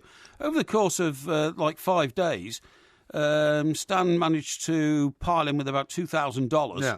And then rang London and said, "You're going to have to send some more money over here. This Mike Dean's been here, and I'm afraid he's raided the cash till. He's taken it all. And we haven't got any money." And they said, what's he doing with it? He said, "Well, I don't know. He's never in the office." I have no idea. He seems to spend most of his time in the bar. Was your former other half, not other half, but an Amarata not involved as well with kind of leading him astray? Well, she found a friend for him, and he instantly fell in love with this American girl. Right. And for about the next 18 months, he kept coming back to see her because it was a novelty. Yeah, absolutely. But I mean, she just thought he was a bit of a jerk, kept turning up out of the blue and all that kind of stuff. But he was, as you say, totally stitched up by one of the oldest tricks in the world. How about this from Steve? He says, "I'm off to Barbados today. Any weather update from the Porky Storm Journal?" There's been some terrible... going to Barbados. This is this Hurricane Matthew, right? Well, I feel a bit guilty, actually, because a guy asked for advice the other night. He said, "A bit of a storm brewing in Barbados. Should I stay in and look after myself, or should I try and make it to work?" I said, "Make it to work."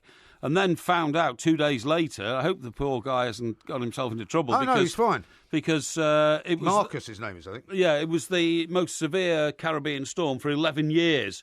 And it was tearing trees up and all sorts of things. So I'm sorry I advised him to go out. Perhaps that wasn't quite right, quite the right... It wasn't, no. But, I mean, they're bracing themselves in Jamaica and Cuba, I think, as we speak. Yeah. So we'll see, hopefully. Or Haiti, I think. I think it's passing over Haiti. Yeah, it will be and it's going to tear the ass out of Haiti. Well, let's hope not. Yeah. How about this from David? He says, "I think John Cleese might be banning your use of the bright side of life which is a great trail that they've made for us upstairs. Always look on the Mike side of life. Now, let me get back to serious matters. We might play it out, actually, because we've got a full version of it. How about this? The UK is facing a shortfall of 1.8 million rental properties unless the government acts fast to slow a sharp drop in the number of available homes. Now, according to the Royal Institution of Chartered Surveyors, brackets RICS, they say the government needs to drop reverse stamp duty changes on second homes and consider incentives for build-to-rent schemes. I totally agree. I thought this would be of interest. I totally agree in all of that. And I tell you something else as well, because funny you should make me aware of that report. That coincides with the report I've been given as a property investor, which says that developers now are reducing the size of the flats they're building because it means by the square footage of the area, the stamp duty comes down. Oh, is that right? Well, it's on... It's a bit like the old window tax then, isn't it? It is a bit like the window tax. Exorbitant rates of stamp duty on the most expensive homes are forcing property developers to cut the number of luxury flats they are building.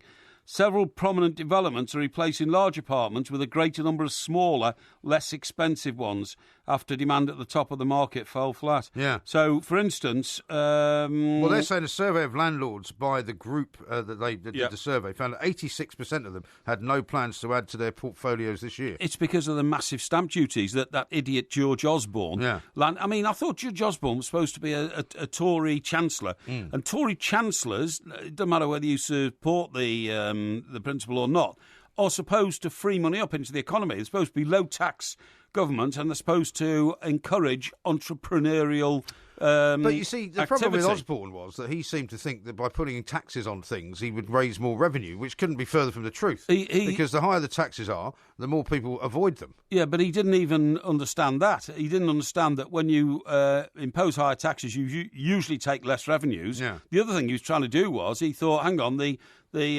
housing market's overheating, I'm going to slow it down. Yeah. But you don't slow it down, you kill it. Yeah. Because you've got to remember, house building is long-term investment. So if a house builder thinks that tax is now too high, they just stop ordering bricks and they stop buying land, and you can't build them for years to come. And you can't slow down the housing market in certain parts of the country. No, you anyway, can't. Of like course in you London. can't. You know, and in other parts of the country, like Whitley Bay, it's pretty slow anyway. It's pretty slow, yeah. Now, they give an example here of a building you and I know very well. There's a group who are redeveloping New Scotland Yard. Yeah.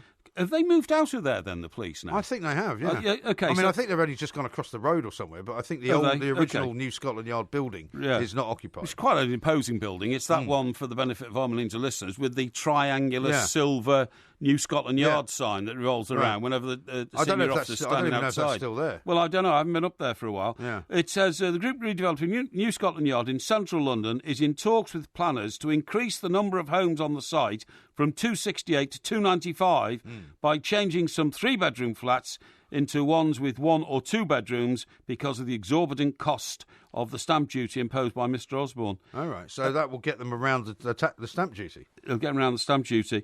Now, how about this? This is even more amazing. Everybody knows where Battersea Power Station is. Yes. Everybody's seen an aerial picture of the four great chimneys on the four corners. If not on the front cover of Pink Floyd's album Animals. Exactly, yeah. I always wondered how, that would ever work out as a site that they could develop. Do you know how many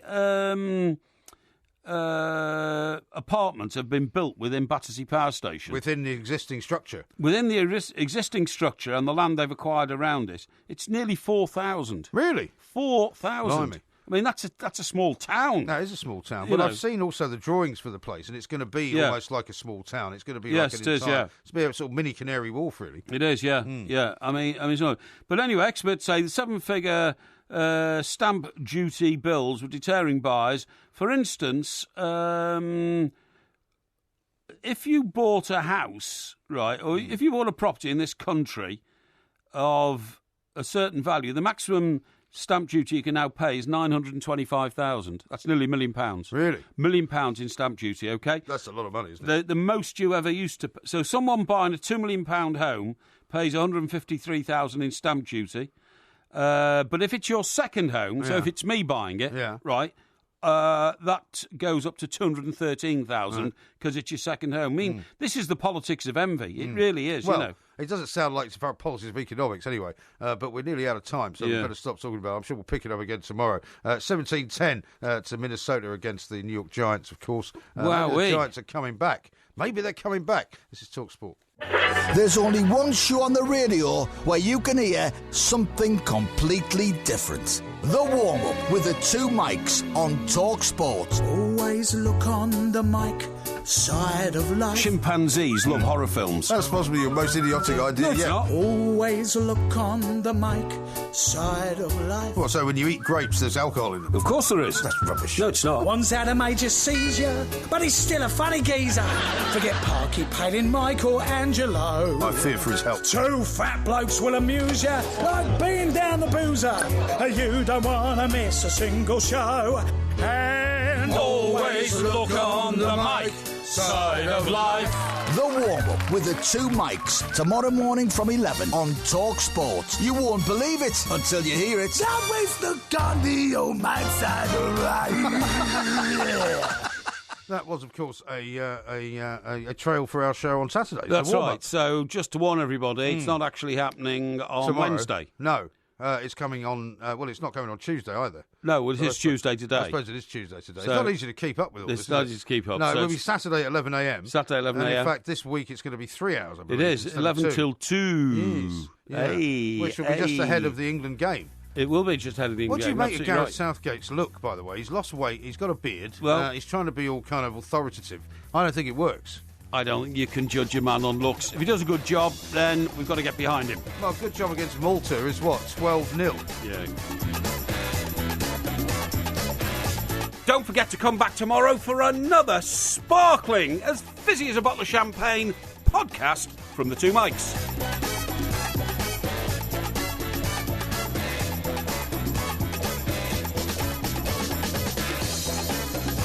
You know when they fatten up geese for foie gras?